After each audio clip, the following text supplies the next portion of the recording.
तो एनीमे शुरू करने से पहले आप लोगों से एक छोटी सी रिक्वेस्ट है, जो है चैनल को सब्सक्राइब करना, ताकि जल्द से जल्द हम लोग पहले 1000 सब्सक्राइबर कर सकें। तो चैनल को सब्सक्राइब करो और बेल नोटिफिकेशन ऑल पर सेट कर लो, ताकि कोई भी न्यू वीडियोस मिस ना हो। कहानी की शुरुआत में हमें डीमन लॉर्ड का कासल दिखाया जाता है, जहां हीरो पार्टी डीमन लॉर्ड से लड़ रही है और उसके सामने बुरी तरह हार भी रही है। डीमन लॉर्ड कहता है कि मानना पड़ेगा, तुम लोगों में दम तो है, पर तुम लोग मुझे नहीं हरा पाओगे और मुझे लगता है कि मेरे गुलामों को तुम्हारी पृथ्वी पर राज करना चाहिए। देखने से लग रहा था कि ये लोग हिम्मत हार चुके हैं, पर तभी एक बंदा आकर कहता है कि हम लोग इतनी जल्दी हिम्मत नहीं हार सकते। ये उनकी पार्टी का लीडर मैक्स था, जो इन्हें मोटिवेट करता है। जिसके बाद टीम एक बार फिर से खड़ी हो जाती है। डीमन लॉर्ड भी इसके बाद इन पर अटैक करने के लिए रेडी हो जाता है। इसके बाद टीम मेंबर्स एक एक करके अपनी पावर यूज करते हैं और मैक्स के लिए रास्ता बनाते हैं, ताकि वो डीमन लॉर्ड पर अटैक कर सके। डीमन लॉर्ड देखता है कि वो इस अटैक से नहीं बच पाएगा और देखते ही देखते मैक्स उस पर अपनी स्वॉर्ड से अटैक करने में कामयाब हो जाता है। डीमन लॉर्ड अपने आखिरी वक्त में इन लोगों की तारीफ करता है और कहता है कि मैं तो मर जाऊंगा, पर मेरे वफादार गुलाम हमेशा जिंदा रहेंगे और मेरी बात को ध्यान रखना, मैं वापस लौटूंगा और जब मैं लौटूंगा तब तुम मेरे गुस्से का प्रकोप देखोगे। खैर होता भी ऐसा ही है, डीमन लॉर्ड रिबॉर्न हो जाता है और वो काफी एक्साइटेड है मैक्स, यानी कि उस बंदे को मारने के लिए जिसने उसे हराया था। अब डीमन लॉर्ड काफी क्यूट हो चुकी है और छोटी लड़की की तरह इसकी आवाज है, तो हम लोग इसे फीमेल डीमन लॉर्ड की तरह ट्रीट करेंगे और अब इसका नाम मऊ है। खैर तभी यहाँ उसकी असिस्टेंट जेनिया आ जाती है, जो मऊ को उसके रिबॉर्न होने पर कांग्रेचुलेट करती है। डीमन लॉर्ड से पूछती है कि क्या सिर्फ तुम ही अकेली हो जो जगी हुई है। इस पर जेनिया कहती है कि हाँ, बाकी गुलाम पिछले 10 सालों से अभी भी सोए हुए हैं। जिस पर मऊ कहती है कि सब के सब निकम्मे हैं। इसके बाद जेनिया उसके लिए कुछ अच्छे कपड़ों का इंतजाम करने के लिए कहती है। मऊ अपनी पुरानी ड्रेस पहनती है, जो काफी बड़ी हो चुकी थी। इस पर जेनिया कहती है कि ये ड्रेस अब आपको फिट नहीं होंगी, पर मेरे पास कुछ बेहतरीन ड्रेसेस हैं जो आपको पसंद आएंगी। इसके बाद वो उसे मेड यूनिफॉर्म पहनाती है, जिस पर मऊ कहती है कि मैं एक तुच्छ मेड की यूनिफॉर्म क्यों पहनूंगी। इसके बाद जेनिया उसे एक स्कूल यूनिफॉर्म पहनाती है और कहती है कि इंसान इस यूनिफॉर्म को स्कूल जाने के लिए पहना करते हैं। डीमन लॉर्ड कहती है कि क्या तुम मुझे ये अजीब कपड़े पहना रही हो, और पूछती है कि वैसे वो आजकल क्या कर रहा है। जेनिया पूछती है कि वो से आपका क्या मतलब है। इस पर वो कहती है कि मेरा मतलब मैक्स द हीरो जिसने मुझे हराया था, वो आजकल क्या कर रहा है, क्या वो ऐसी जिंदगी जी रहा है। इस पर जेनिया मना कर देती है।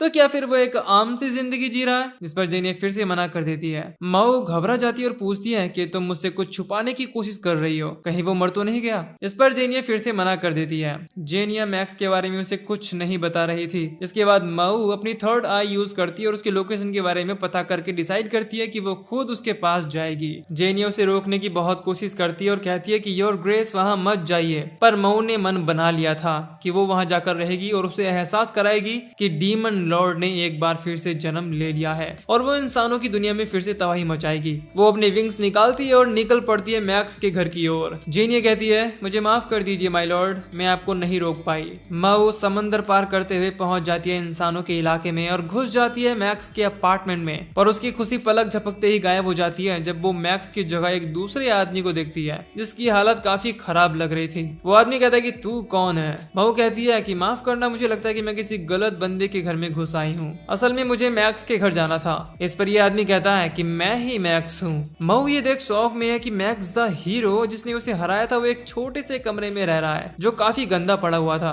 बराबर में वो उस तलवार को भी देखती है जिसका नाम ब्लेज ब्रिंगर है और कहती है कि तुम इस तलवार को ऐसे कैसे किसी कोने में पड़ी रहने दे सकते हो, यही तो वो तलवार है जिसकी मदद से तुमने मुझे हराया था। मऊ उस तलवार को ऐसे कोने में पड़ा देख काफी गुस्सा हो जाती है और कहती है कि क्या हालत बना ली है तुमने अपनी और इस होली ब्लेड ब्लेज ब्रिंगर की। मैक्स उसकी 3 आंख और उसके सर पर सींगों को देखकर समझ जाता है कि वो डीमन लॉर्ड है जिसने दोबारा जन्म ले लिया है। मऊ को अभी भी ये विश्वास नहीं हो रहा था कि ये वही मैक्स है जिसने उसे 10 साल पहले हराया था, पर मैक्स कहता है कि बस टाइम सही नहीं चल रहा मेरा, बाकी मैं ही असली मैक्स हूँ। मऊ उसके कमरे की हालत देखकर उसे साफ करने के लिए पास में पड़े हुए टिश्यूज को उठाकर डस्टबिन में डालने लगती है। तभी उसे एक अजीब सी चीज भी मिलती है और कहती है कि ये क्या है और इसमें ये होल कैसा है।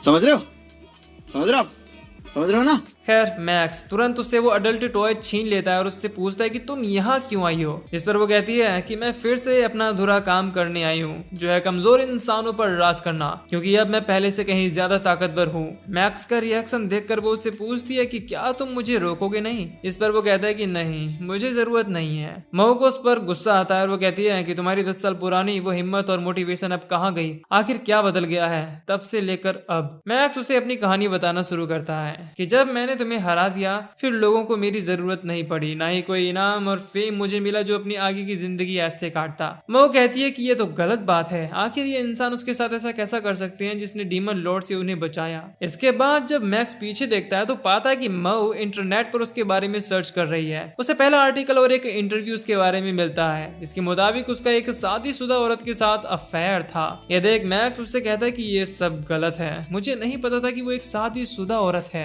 मुझे फंसाया गया था और मुझे लगता है कि इसमें उसका पति भी शामिल होगा। नेक्स्ट आर्टिकल में वो देखती है कि मैक्स ने एक आम सिटीजन के साथ हाथापाई भी की थी। इस पर मैक्स कहता है कि ऐसा नहीं है, हेडलाइंस मिसलीडिंग है ताकि मुझे बदनाम किया जा सके। असल में वहाँ 6 लोग थे जो मुझ पर टूट पड़े और मैं बस अपना सेल्फ डिफेंस कर रहा था, आखिर तुम मुझ पर इसका ब्लेम कैसे डाल सकते हो। इस पर मऊ कहती है कि तुम भाग भी तो सकते थे, जैसे मेरी अनडेड आर्मी से बचकर भागते थे। मुझे लगता है कि तुम नशे में भंड हो गए होगे और अपने आप पर काबू खो बैठे होगे। खैर अब अगला आर्टिकल वो देखती है जिसमें मैक्स पर 10 औरतों के साथ चीटिंग का इल्जाम था। यह देख मऊ उसके गिरेबान को पकड़कर उससे कहती है कि तुम इतना नीचे कैसे गिर सकते हो मैक्स, मुझे तुमसे ऐसी उम्मीद नहीं थी। मैक्स अपनी सफाई में कहता है कि ऐसा कुछ भी नहीं है, मैं उन 10 औरतों से अपनी जिंदगी में नहीं मिला था। इसके बाद वो उसका एक इंटरव्यू देखती है जो ठीक मऊ को हराने के बाद का था, जिसमें वो कहता है हाँ यह सच है कि मैंने डीमन लॉर्ड को हराया है, पर मैंने अकेले ने नहीं बल्कि मेरी टीम और लोगों के प्यार की वजह से ही मैं उसे हराने में कामयाब रहा। उसकी ये स्पीच सुनकर मऊ हंसती है और उसे क्रिंज बोलती है।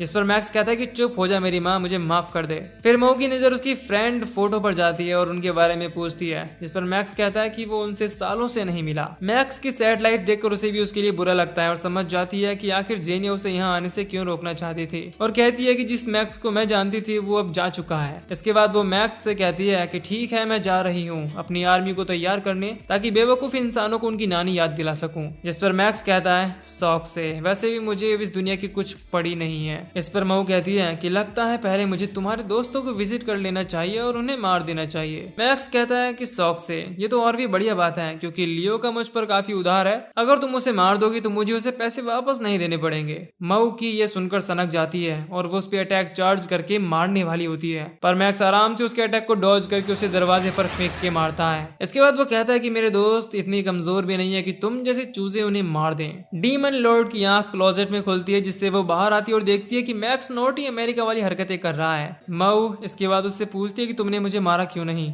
जिस पर वो कहता है कि मैं अब कोई हीरो नहीं रहा तो मेरा डीमन लॉर्ड से कोई मतलब नहीं। मैक्स उसे कॉफी देता है और मऊ कहती है कि बेशक तुम मैक्स द हीरो हो क्योंकि जिस फुर्ती से तुमने वो अटैक डॉज किया था वो बाकी काबिल तारीफ था। मैक्स उसका मजाक उड़ाते हुए कहता है कि तुम तो मेरे दोस्तों को मारने वाली थी। ये सुनकर मऊ कहती है कि अभी मैं उतनी पावरफुल नहीं हूँ पर मैं अपनी शक्तियों को हासिल करके इंसानों पर कहर बरसाऊंगी और तब उन्हें बचाने के लिए तुम्हें मुझसे लड़ना होगा। मैक्स कहता है कि मेरे पास इस सबका टाइम नहीं है, मैं कोई आखिरी हीरो नहीं हूँ, उस वक्त पर एक नया हीरो आएगा जो मेरी जगह लेगा और ऐसा ही होता आया है। मऊ उसकी बात से सहमत होती है और उसे इतनी खातिरदारी के लिए शुक्रिया अदा करके यहाँ से चली जाती है। इसके बाद हम फिर से मैक्स को देखते हैं और तभी उसे मऊ की आवाज आती है जो फिर से वापस आ गई थी ताजा सब्जियों के साथ और कहती है कि तुम्हें विटामिन की कमी है शायद। इसके बाद वो खाना बनाना शुरू कर देती है और मैक्स ये देखकर हैरान है और कहता है कि जितनी डरावनी तुम अब हो 10 साल पहले भी नहीं थी। मऊ उससे कहती है कि 10 साल बीत गए हैं और मुझे इंसानों के बारे में काफी कुछ जानना है, तो तब तक मैं तुम्हारे साथ ही रहूंगी। जिसे सुन मैक्स शॉक्ड रह जाता है और कहता है कि मैं तुम्हें बेबी सिट नहीं करने वाला, जिस पर मऊ कहती है कि बेबी सिट तुम नहीं बल्कि मैं तुम्हें करने वाली हूँ। इसके बाद ये साथ में खाना खाते हैं। मैक्स खाने की तारीफ करता है जिस पर मऊ कहती है कि आज से वही उसके लिए रोज खाना बनाया करेगी ताकि वो पहले वाला मैक्स बन सके। तभी हम क्लोजेट में किसी को देखते हैं जिसे खाने की स्मेल काफी अच्छी लग रही थी और ये एक घोस्ट है जो मैक्स के क्लोजेट में रहती है। खैर अगली सुबह मऊ मैक्स को ब्रेकफास्ट के लिए उठाती है पर मैक्स गहरी नींद में था, इसीलिए मऊ को लगता है कि कहीं वो मर तो नहीं गया, इसीलिए वो उसे जोर जोर से उठाने लगती है। इसके बाद मैक्स जाग जाता है। अब इसके बाद मऊ डिशेस साफ करने लगती है और मैक्स बाहर जाने लगता है। वो उससे पूछती है कि कहाँ जा रहा है और वो भी साथ चलने के लिए कहती है, पर मैक्स उसे साथ चलने से मना कर देता है और कहता है कि मेरी मॉम बनने की कोशिश मत करो और वैसे भी मैं एक डीमन के साथ गलियों में ऐसे नहीं घूम सकता, और अगर वो बाहर जाना चाहती है तो उसे अपने डीमन रूप और तीसरी आंख का कुछ करना पड़ेगा। इसके बाद मैक्स चला जाता है और मऊ सोचती है कि आखिर मैक्स बाहर क्यों जा रहा है, क्या वो मुझे हराने के लिए सीक्रेटली ट्रेनिंग कर रहा है, मुझे इसका पता लगाना ही होगा। तभी उसे अपने ट्रांसमॉग मैजिक के बारे में याद आता है जिसकी मदद से वो अपना रूप बदल सकती है। भेष बदलने के लिए वो एक स्कूल गर्ल का रूप ले लेती है, लेकिन फिर उसके सींग बाहर आ जाते हैं जिन्हें देखकर वो कहती है कि मुझे फोकस बनाए रखना होगा ताकि ये सींग पब्लिक में बाहर ना आ जाएं। वो बाहर स्ट्रीट पर घूमने लगती है और लोग उसे घूर घूर कर देखने लगते हैं क्योंकि उसकी आउटफिट एक स्कूल गर्ल के हिसाब से बहुत ही छोटी थी और बॉडी भी काफी अट्रैक्टिव थी। वो एक स्ट्रीट फूड वाले से खाने के लिए कुछ खरीदती है और मैक्स को ढूंढने लगती है और उसे वो मिल जाता है। उसके बाद वो उसका पीछा करने लगती है। वो देखती है कि मैक्स एक स्टोर में गया है और बाहर दारू खरीद कर निकलता है और सुबह सुबह ही दारू चढ़ा लेता है। इसके बाद वो एक पार्क में आ जाता है जिसे देख मऊ सोचती है कि क्या वो पूरा दिन ऐसे ही बिताने वाला है। तभी कुछ बच्चे आते हैं जो मैक्स को हीरो कहकर बुलाते हैं और उससे साथ में खेलने के लिए कहते हैं। यह देखकर मऊ खुश हो जाती है कि कम से कम उसे कुछ लोग तो अभी भी पहचानते हैं। मैक्स उनके साथ खेलने लगता है और कुछ टाइम बाद उनमें से एक बच्चे की माँ आ जाती है जिसे देखकर वो बच्चा कहता है कि उसे जाना होगा क्योंकि उसकी माँ ने मैक्स के साथ खेलने से मना किया है। दूसरा बच्चा भी चला जाता है लेकिन लड़की कहती है कि मेरे पेरेंट्स को वैसे ही फर्क नहीं पड़ता तो मैं वापस खेलने के लिए जरूर आऊंगी। इसके बाद मैक्स पास की ही बेंच पर लेट जाता है। यह देखकर मऊ सोचती है कि ये शायद यहीं पड़ा रहेगा, मुझे जाना चाहिए और डिनर की तैयारी करनी चाहिए। तभी कुछ लोग आ जाते हैं और उससे पार्क में सोने से मना कर देते हैं और जाने के लिए कहते हैं, जिस पर मैक्स कहता है कि तुम जानते नहीं हो मैं कौन हूँ। जिस पर इनमें से एक उसे पंच मार देता है और कहता है कि दिखा तुझमें कितना दम है। यह सुनकर मऊ सोचती है कि उसने पहले भी सिविलियन पर अटैक किया था, इसके लिए उस पर केस भी दर्ज है, कहीं वो इस बार भी काबू खोकर इनकी धुलाई ना कर दे। इधर मैक्स इन लोगों से कहता है कि पिद्दी हो, यहाँ से निकल जाओ वरना पछताओगे। यह सुनकर वो उस पर हंसने लगते हैं और उसकी धुलाई करने लगते हैं। यह देख मऊ को बहुत बुरा लगता है, जिसके बाद वो उन लोगों पर हिप्नोटाइज मैजिक यूज करके उन्हें सुला देती है। मैक्स देखता है कि मऊ ने उन्हें सुलाया है और कहता है कि अगर तुम इतनी देर से यहीं पर थी तो थोड़ी पहले ही ये सब करके मुझे पिटने से बचा सकती थी। अब ये लोग घर की तरफ जाने लगते हैं और मऊ उसके उसी डायलॉग को रिपीट करती है, पिद्दी हो, यहाँ से निकल जाओ वरना पछताओगे। यह सुन मैक्स उसके पीछे पड़ जाता है। इसके बाद मैक्स फिर से कुछ काम के लिए जाने लगता है और मऊ उससे पूछती है कि उसे डिनर में क्या चाहिए, जिस पर मैक्स हैमबर्गर की डिमांड करता है। अब मऊ घर आकर रेसिपी देखकर उसके लिए हैमबर्गर रेडी करने लगती है और सोच रही होती है कि कहीं वो फिर से दारू पीने तो नहीं गया। इधर मैक्स पर्सनल टाइम स्पेंड करने के लिए एक डीवीडी कैफे पर आ जाता है। सीन शिफ्ट होता है और हम फिर से मैक्स को देखते हैं जो मऊ को उसके इस हॉट रूप में देखता है। तभी मऊ अपने ओरिजिनल फॉर्म में आ जाती है और मैक्स उससे पूछता है कि तुमने बाहर उस लड़की को देखा जिसने अजीब से कपड़े पहन रखे थे। इस पर मऊ कहती है कि नहीं, शायद मैंने मिस कर दिया होगा। इसके बाद ये खाना शुरू ही करते हैं कि डोर बेल बजती है। मऊ दरवाजा खोलने के लिए जाती है और जैसे ही दरवाजा खोलती है तो सामने जेनिया को पाती है जो उसे देखकर रोती है और कहती है कि योर ग्रेस, मुझे खुशी है कि आप सही सलामत हैं। मऊ कहती है कि तुम यहाँ क्या कर रही हो, मैंने तुम्हें कासल में ही रुकने को कहा था। इस पर जेनिया कहती है कि आप कुछ देर में वापस लौटने वाली थी और जब आप नहीं आई तो मुझे आपकी चिंता होने लगी और मैं आपको ढूंढते ढूंढते यहाँ आ गई। अब ये जेनिया को खाना देते हैं जिसके बाद वो सारा खाना खा जाती है। मऊ मैक्स को उसके बारे में बताती है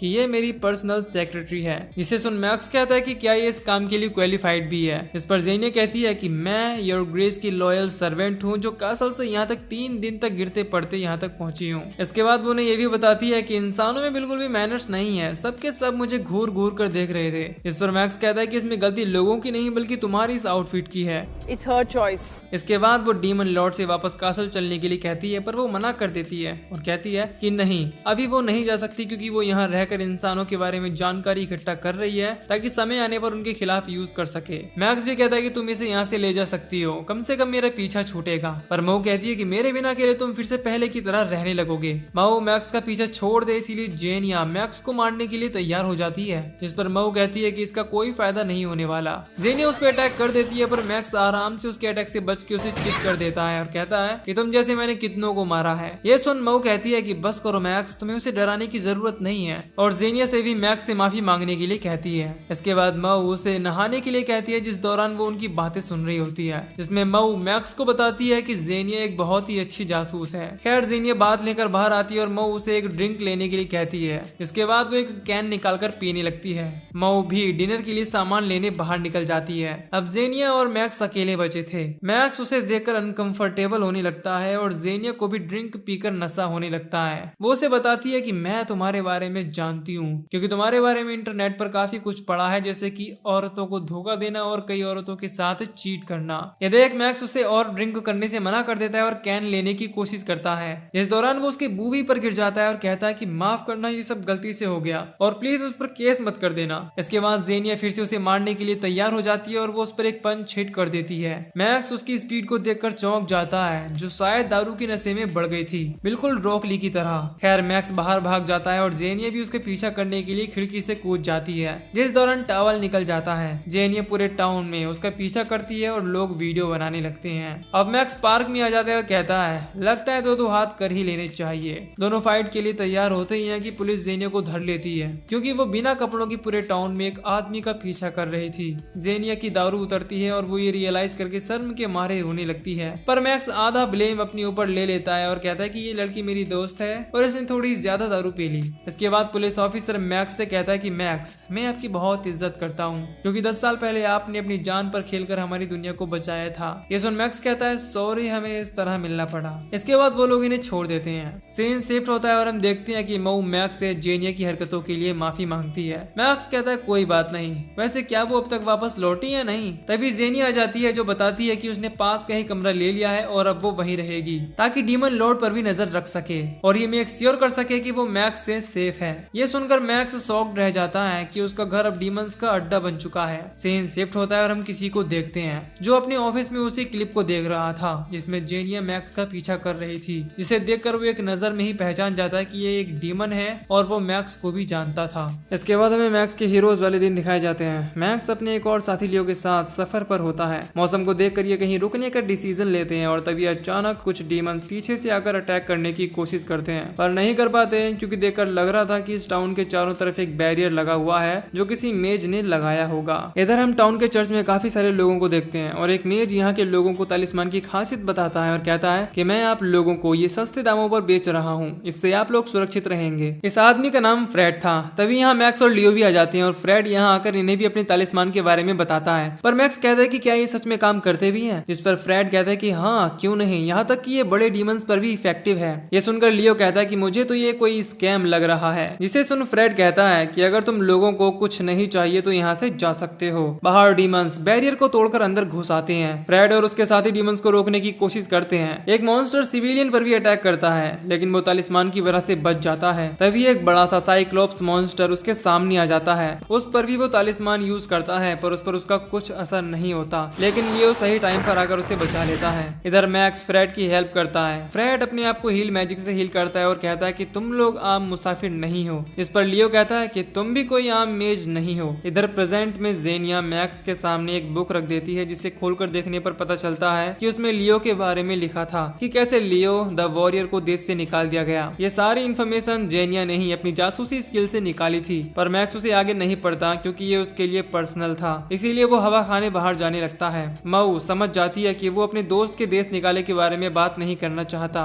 बाहर मैक्स को एक रिपोर्टर पकड़ लेती है और उससे उसी क्लिप के बारे में पूछने लगती है कि जो लड़की उस क्लिप में थी वो कौन है। इस पर मैक्स कहता है कि वो बस एक दोस्त है जिसने उस दिन कुछ ज्यादा ही पी ली थी। ये सुन रिपोर्टर उससे कंफर्म करती है कि कहीं वो कोई नाबालिग तो नहीं थी, जिस पर मैक्स साफ साफ मना कर देता है और जाने लगता है। रिपोर्टर उसका पीछा करने की सोचती है ताकि उसके एड्रेस के बारे में पता कर सके, पर मैक्स जैसे तैसे इनसे पीछा छुड़ा के वापस लौट आता है। बाहर हम फ्रेड को देखते हैं जिसने मैक्स और जेनिया वाली वो क्लिप देखी थी और डीमन के बारे में जानता है। वो ये देखकर शॉक्ड रह जाता है कि मैक्स जिसने डीमन लॉर्ड को मारा था उसकी लाइफ उतनी अच्छी नहीं चल रही जैसा उसने सोचा था। इधर मऊ मैक्स से धोने के लिए उसके गंदे कपड़े निकालने के लिए कहती है, पर मैक्स मना कर देता है और मऊ कहती है कि मुझसे शर्माने की कोई जरूरत नहीं है। तभी डोरबेल रिंग होती है। मैक्स के साथ साथ मऊ भी दरवाजे पर पावरफुल मैजिक को सेंस कर सकती थी। मैक्स उसे छुपने के लिए कहता है और दरवाजा खोलता है। सामने फ्रेड था और वो कहता है कैसे हो दोस्त, बहुत दिनों बाद मिलना हुआ। मैक्स पूछता है कि तुम्हें क्या चाहिए मुझसे। फ्रेड कहता है कि कम से कम अंदर तो आने दो। अंदर आकर वो मैक्स की ब्लेज ब्रिंगर को ऐसे पड़ा देख उससे पूछता है कि तुम इसे किसी अच्छी जगह भी तो रख सकते हो। इस पर मैक्स कहता है कि उसके इतने छोटे से घर में इतनी जगह नहीं है। इसके बाद मैक्स उससे यहाँ आने की असली वजह पूछता है, इस पर वो एक्सप्लेन करना शुरू करता है और लियो के बारे में बताता है, यानी कि लियो द वॉरियर इनका पुराना दोस्त। फ्रेड कहता है कि जब लियो को 3 साल पहले देश से निकाल दिया गया तो उसने गामा रिपब्लिक नाम से एक अलग देश बना लिया, जिसे होना ही नहीं चाहिए क्योंकि उन्होंने बेस्कर किंगडम के ही हिस्से को इलीगली ऑक्यूपाई किया है और उनकी आर्मी की ताकत भी बढ़ रही है। इससे किंगडम को नुकसान होगा, यानी कि किंगडम युद्ध के करीब है। फ्रेड लियो के खिलाफ मैक्स से मदद मांगता है और रॉयल आर्मी ज्वाइन करने के लिए कहता है और ये भी कहता है कि मैक्स तुम्हारे हमारे साइड होने से लियो सरेंडर भी कर सकता है, जिससे वॉर होगी ही नहीं। मैक्स कहता है देखो मैं अब रिटायर हो चुका हूँ और मुझे नहीं लगता कि मैं वॉर में तुम्हारे कुछ काम भी आ पाऊंगा। इस पर फ्रेड कहता है कि रिटायरमेंट से कोई फर्क नहीं पड़ता, उसे रॉयल आर्मी में हायर रैंक मिलेगी जिससे उसकी लाइफ पहले की तरह अच्छी हो जाएगी। पर मैक्स ये ऑफर एक्सेप्ट नहीं करता, जिस पर फ्रेड कहता है ठीक है चलो कम से कम मुझे दरवाजे तक तो छोड़ दो। इसके बाद फ्रेड उसी वीडियो के बारे में बात करने लगता है और कहता है कि देखो मैं जानता हूँ कि उस क्लिप में जो तुम्हारा पीछा कर रही थी वो एक डीमन थी। इसके बाद वो ये भी कहता है देखो मैक्स, 10 साल पहले हमने बहुत से डीमंस को मारा था। सब जानते हैं कि इंसान डीमंस के साथ कोएग्जिस्ट नहीं कर सकते, पर अगर तुम कर सकते हो तो तुम्हारे लिए बढ़िया है। पर अगर ये बात बाहर पता चल गई तो तुम्हारे लिए प्रॉब्लम हो सकती है। सोचो मैगजीन में तुम्हारी कवर फोटो होगी जिसका टाइटल होगा मैक्स द हीरो एक डीमन के साथ सो रहा है। देखो तुम्हें गद्दार घोषित कर दिया जाएगा, बिल्कुल लियो की तरह। मैक्स कहता है कि ऐसा कुछ भी नहीं है, वो औरत कोई डीमन नहीं थी। जिस पर फ्रेड कहता है चिंता मत करो, मेरे अलावा किसी को ये बात नहीं पता, कम से कम अभी तक तो। मैक्स कहता है कि तुम्हारे पास इसका कोई प्रूफ नहीं है। इस पर फ्रेड क्लोजेट की तरफ इशारा करते हुए कहता है कि इसमें से मैं इविल ऑरा को महसूस कर सकता हूँ, जो उस वीडियो वाली डीमन से भी कहीं ज्यादा पावरफुल है। फ्रेड उसे देखने की रिक्वेस्ट करता है, इस पर मैक्स उसे अलाउ कर देता है। पर जैसे ही फ्रेड क्लोजेट खोलता है तो उसे वही डरावनी औरत दिखाई देती है, जिसे देखकर वो तुरंत क्लोजेट को बंद कर देता है और मैक्स से पूछता है कि तुमने इस जगह में कुछ अजीब नोटिस किया क्या? जिस पर मैक्स मना कर देता है। तभी वो घोस्ट मैक्स के पीछे से निकलती है, जिसे देखकर फ्रेड की हालत खराब हो जाती है और वो यहाँ से भाग जाता है। मैक्स को लगता है कि शायद उसने सच में डीमन लॉर्ड को देख लिया है, पर मऊ कहती है कि वो तो ब्लैंकेट के नीचे छुपी हुई थी। मैक्स सोच में पड़ जाता है कि आखिर अभी अभी हुआ क्या। मऊ ये सब देखकर उससे माफी मांगती है, क्योंकि उसकी वजह से उसे काफी परेशानी हो रही थी। बाहर फ्रेड के सबऑर्डिनेट उसकी हालत देखकर उससे पूछते हैं कि आखिर क्या हुआ जो वो इतना घबराया हुआ है। जिस पर फ्रेड कहता है कि मैं ठीक हूँ, पर मुझे भी घर ले चलो। जिस पर दूसरा बंदा कहता है sir, magical reactor construction project के लिए आपकी एक मीटिंग है। इसके बाद वो उसे ले जाने लगते हैं। यहाँ हमें यह भी पता चलता है कि फ्रेड किंगडम गवर्नमेंट में मैजिकल ब्यूरोक्रेट है। इधर हमें फिर से इन्हें दिखाया जाता है। ये लोग सीप डीमन के अगेंस्ट लड़ रहे थे और तीनों मिलकर उसे हरा देते हैं। इसके बाद सीप डीमन वापस चला जाता है। फ्रेड बताता है कि अब वो इस टाउन में नहीं रुक सकता, क्योंकि बैरियर टूट चुका है और मैं बस तालिस्मान बेचकर पैसे कमाना चाहता था। ये सुन मैक्स कहता है कि वो बैरियर काफी पावरफुल था और वैसे भी तुमने यहाँ के लोगों की हेल्प ही की है, भले ही वो पैसे कमाने के लिए की हो। फ्रेड की स्किल देखकर वो उसे अपनी पार्टी ज्वाइन करने के लिए कहते हैं। जिसके बाद ये लोग अपने आप को फ्रेड से इंट्रोड्यूस करते हैं। इधर प्रेजेंट में हम जेनिया और मऊ को देखते हैं। जेनिया उसे बुक देकर कहती है कि आपने जो आइटम मंगाया था वो मैं ले आई हूँ। इसे देख मऊ कहती है कि अगर सब कुछ प्लान के हिसाब से रहा तो हम इंसानी दुनिया पर हुकूमत करने के एक कदम और करीब आ जाएंगे। अगले ही सीन में हम मऊ को मैक्स के साथ देखते हैं और वो उसे वो बुक देकर कहती है कि तुम्हारी जिंदगी बहुत लोनली है, अब तुम इतने फेमस भी नहीं हो जो कोई लड़की तुम्हें भाव दे, तो मैं तुम्हारे लिए कुछ सिंगल डीमंस की प्रोफाइल बुक लाई हूँ। पीछे क्लोजेट वाली घोस्ट फुसफुसाती है कि मैक्स अकेला नहीं है, मैं उसके साथ हूँ। मऊ पीछे देखती है तो घोस्ट छुप जाती है। इसके बाद मैक्स कहता है कि वो किसी डीमन को डेट नहीं कर सकता, क्योंकि उसने अपने हीरो वाले दिनों में बहुत से डीमंस को मारा है, तो ये अच्छा आइडिया बिल्कुल भी नहीं है। इस पर मऊ कहती है कि चिंता की कोई बात नहीं है, डीमंस के पास 7 लाइफ्स होती हैं, तो एक लाइफ के लिए वो बुरा नहीं मानने वाले। इसके बाद वो उसे प्रोफाइल देखने के लिए कहती है और पहली प्रोफाइल जेनिया की होती है, जिसे देख वो साफ मना कर देता है। मऊ कहती है कि कम से कम उसे सारी प्रोफाइल एक बार देख लेनी चाहिए। इसके बाद वो जेनिया की प्रोफाइल देखता है और कहता है कि मैं ऐसी डीमन को तो बिल्कुल डेट नहीं करने वाला जो थोड़ी सी अल्कोहल के बाद उसे मारने के लिए पूरे शहर में बिना कपड़ों के दौड़ाए। इस पर मऊ कहती है कि अगर उसे अल्कोहल से दूर रखा जाए तो वो एक बहुत प्यारी डीमन है। इसके बाद वो एक और डीमन की प्रोफाइल देखते हैं जो एक पिग थी, जिसे देखते ही मैक्स रिजेक्ट कर देता है।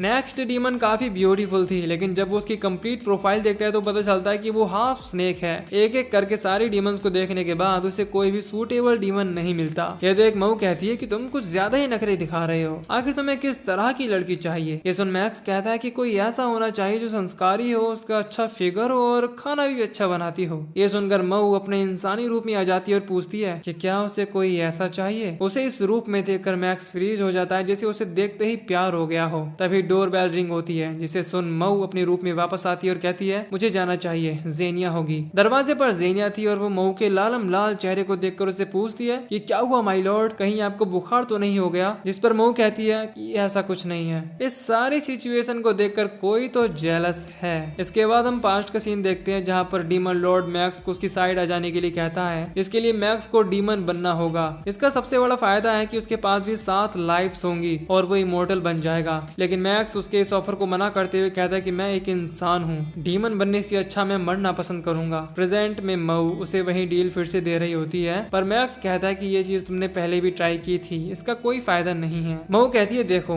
तुम्हारी सेविंग्स भी खत्म हो रही होंगी, तो अगर तुम मेरी आर्मी ज्वाइन कर लेते हो तो तुम्हें 2.5 मिलियन येन मंथली सैलरी मिलेगी, यानी कि इंडियन रुपीज में 13 लाख रुपए। खैर जेनिया फिर कहती है कि इंसानों को हॉलीडेज भी चाहिए होती है माय लॉर्ड, इसीलिए मऊ उसे हफ्ते में 4 दिन की छुट्टी भी देने का वादा करती है। इतना कहने के बाद वो उसके सामने पेपर रखती है और उस पर साइन करने के लिए कहती है, पर मैक्स कहता है नहीं मैं ये नहीं कर सकता। इस पर मऊ कहती है कि कॉन्ट्रैक्ट के अकॉर्डिंग भले ही तुम मेरे अंडर रहोगे, पर असल में हम वैसे ही रहेंगे रहेंगे जैसे यहाँ, बिल्कुल दोस्तों की तरह। इस पर मैक्स कहता है कि मैं ऐसा नहीं कर सकता, अगर मैं तुम्हारी ऑफर को लेकर इमोर्टल बन जाता हूँ तो शायद फिर मैं नहीं रहूंगा। वैसे भी इमोर्टल बन जाना मेरे लिए थोड़ा अजीब है, 10 साल बाद मैं वैसे भी मर ही जाऊंगा। ऐसा कहते हुए वो उसके ऑफर को डिक्लाइन कर देता है। इसे सुनकर मऊ कहती है कि ठीक है, पर तुम्हें अपनी लाइफ में गोल्स रखने चाहिए, ऐसे लूजर्स की तरह जीना नहीं चाहिए और ऐसा कहना बंद करो कि 10 साल बाद मर जाओगे। इस पर मैक्स माफी मांगता है। इसके बाद मैक्स पैसे कमाने के लिए मोटिवेट हो जाता है और अपने लैपटॉप पर जाकर गेमिंग वीडियोस बनाने का डिसीजन लेता है। मऊ उससे पूछती है कि वो ऐसे कैसे कमाने वाला है। इस पर मैक्स कहता है कि मैं पू क्यूबर बन के वीडियोस ऑनलाइन पोस्ट करूंगा, जिसके बाद मैं बहुत पैसे कमाऊंगा, क्योंकि ऐसे बहुत से लोग हैं जो ऐसा करके करोड़ों कमा रहे हैं। इसके बाद मऊ पू क्यूबर वाली बात जेनिया को बताती है, जिस पर जेनिया कहती है कि ये कोई आसान काम नहीं होने वाला, क्योंकि अगर उसे ठीक ठाक अमाउंट में पैसे कमाने हैं तो 1 लाख व्यूज डेली बेसिस पर चाहिए होंगे। जिस पर मऊ कहती है कि अच्छा ही है,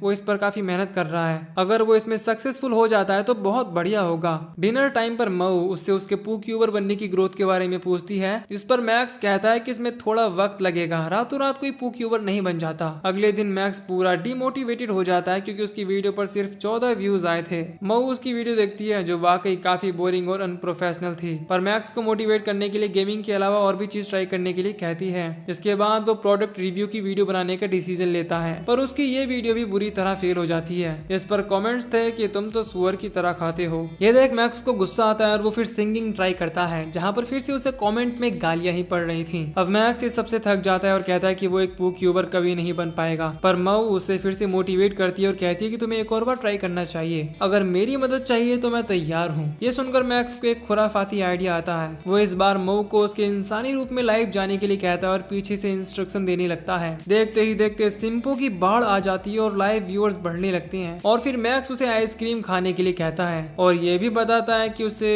आइसक्रीम को काटना नहीं बल्कि चूसना है।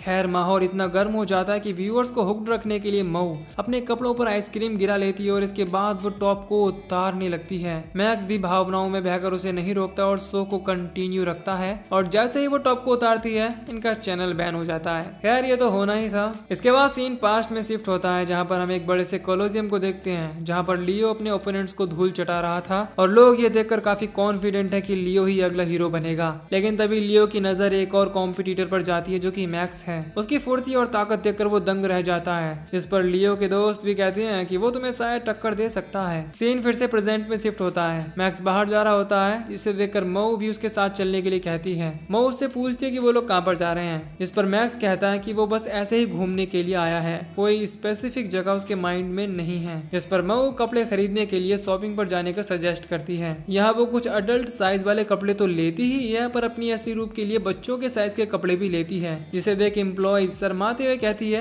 आपके बच्चे जरूर बहुत प्यारे होंगे। जिसे सुन मऊ स्माइल करती है। ये देख मैक्स मऊ से कहता है तुम्हें ऐसा नहीं करना चाहिए, जैसे हमारे सच में बच्चे हैं। इसके बाद यहाँ इन्हें फूड ट्राई करने के लिए काउंटर मिलता है, जहाँ पर ये दोनों उसे टेस्ट करते हैं और मऊ कहती है कि ये टेस्टी हैं, हमें घर के लिए भी ले लेने चाहिए। इस दौरान काउंटर लेडी मैक्स को पहचान जाती है कि वो एक हीरो है और उससे हाथ मिलाने की रिक्वेस्ट करती है और वो इसके लिए राजी हो जाता है। पर जैसे ही वो हाथ मिलाता है तो समझ जाता है कि ये कोई आम औरत नहीं है, क्योंकि वो उसके हाथ को काफी जोर से दबा पा रही थी। वो औरत कहती है कि मुझे नहीं लगा था कि हम लोग कभी दोबारा मिलेंगे। वो अपना मास्क हटाती है और मैक्स उसे पहचान जाता है और कहता है कि बेशक ये तुम ही हो सकती हो, तुम्हारे हाथ किसी मर्द से कम जो नहीं है। जिस पर ये औरत, जिसका नाम अनेगो है, कहती है कि ये बेइज्जती थी या तारीफ। मऊ उससे इस औरत के बारे में पूछती है तो मैक्स बताता है कि ये गामा रिपब्लिक की सिटीजन है और लियो की एक साथी, यानी कि वही देश जो मैक्स के पुराने साथी लियो ने बनाया है। फ्रेड के अकॉर्डिंग जो कंट्री इलीगल है और किंगडम के साथ वॉर में है। खैर इसके बाद अनेगो से साथ ले जाती है, जहाँ वो मैक्स से पूछती है कि क्या वो लड़की उसकी गर्लफ्रेंड है। इस पर मैक्स मना कर देता है और उससे पूछता है कि वो यहाँ इस कंट्री में गद्दार है तो यहाँ क्या कर रही है। अनेगो बताती है कि वो बस यहाँ रहकर दुश्मनों की जासूसी कर रही है। इधर मो के पास एक आदमी आ जाता है और कहता है कि तुम्हें मेरे साथ चलना होगा अगर मैक्स से मिलना चाहती हो तो।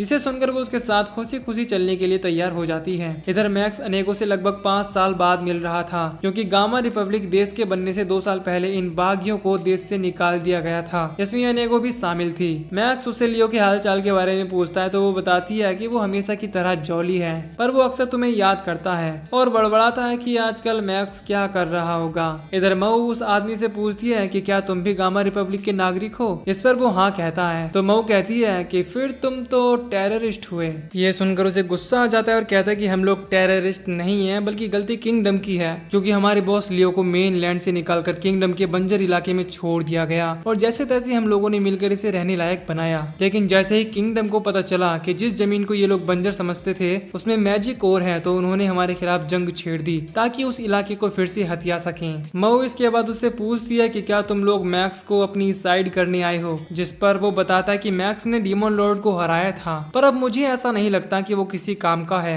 वो बस एक मिडिल एज्ड आदमी है जो हमारे किसी काम का नहीं। यह सुनकर मऊ गुस्से में कहती है कि वो तुम्हें 2 सेकंड में कुचल कर रख सकता है। इधर मैक्स अनेको को फ्रेड के उस ऑफर के बारे में भी बताता है जो फ्रेड ने उसे दिया था और मैक्स ने उसे मना कर दिया था। मैक्स उससे भी क्लियर कर देता है कि वो ना ही लियो के साथ लड़ेगा और ना ही उसके खिलाफ। अनेको इसके बाद उसे गामा रिपब्लिक के लिए 2 टिकट देती है और कहती है कि ठीक है, पर तुम्हें एक बार आकर वहाँ घूम लेना चाहिए। मैक्स टिकट तो ले लेता है पर उसका वहाँ जाने का कोई इरादा नहीं था। तभी यहाँ वो लड़का आ जाता है और कहता है कि अब हमारे पास मैक्स की गर्लफ्रेंड है, इसे हमारे साथ चलना ही होगा। ये सुनकर अनेको कहती है कि मैक्स हमारी आर्मी ज्वाइन नहीं करना चाहता और ये उसकी मर्जी है, हमें जबरदस्ती नहीं करनी चाहिए। पर विल नहीं मानता और मऊ के बाल खींचने लगता है और अगले ही पल मैक्स उसके हाथ को तोड़कर उसे पानी में फेंक देता है। यह सब इतनी तेजी से हुआ कि विल को पता भी नहीं चला कि उसके साथ हुआ क्या। इसके बाद अनेको मैक्स से विल के लिए माफी मांगती है और कहती है कि माफ करना, विल 10 साल पहले तक बच्चा था तो तुम्हारे बारे में ज्यादा नहीं जानता। इसके बाद वो विल से भी माफी मांगने के लिए कहती है, जिसके बाद वो भी माफी मांगता है। मैक्स उसे माफ कर देता है और इन दोनों से ख्याल रखने के लिए कहता है। इसके बाद ये दोनों वापस अपने देश जाने लगते हैं।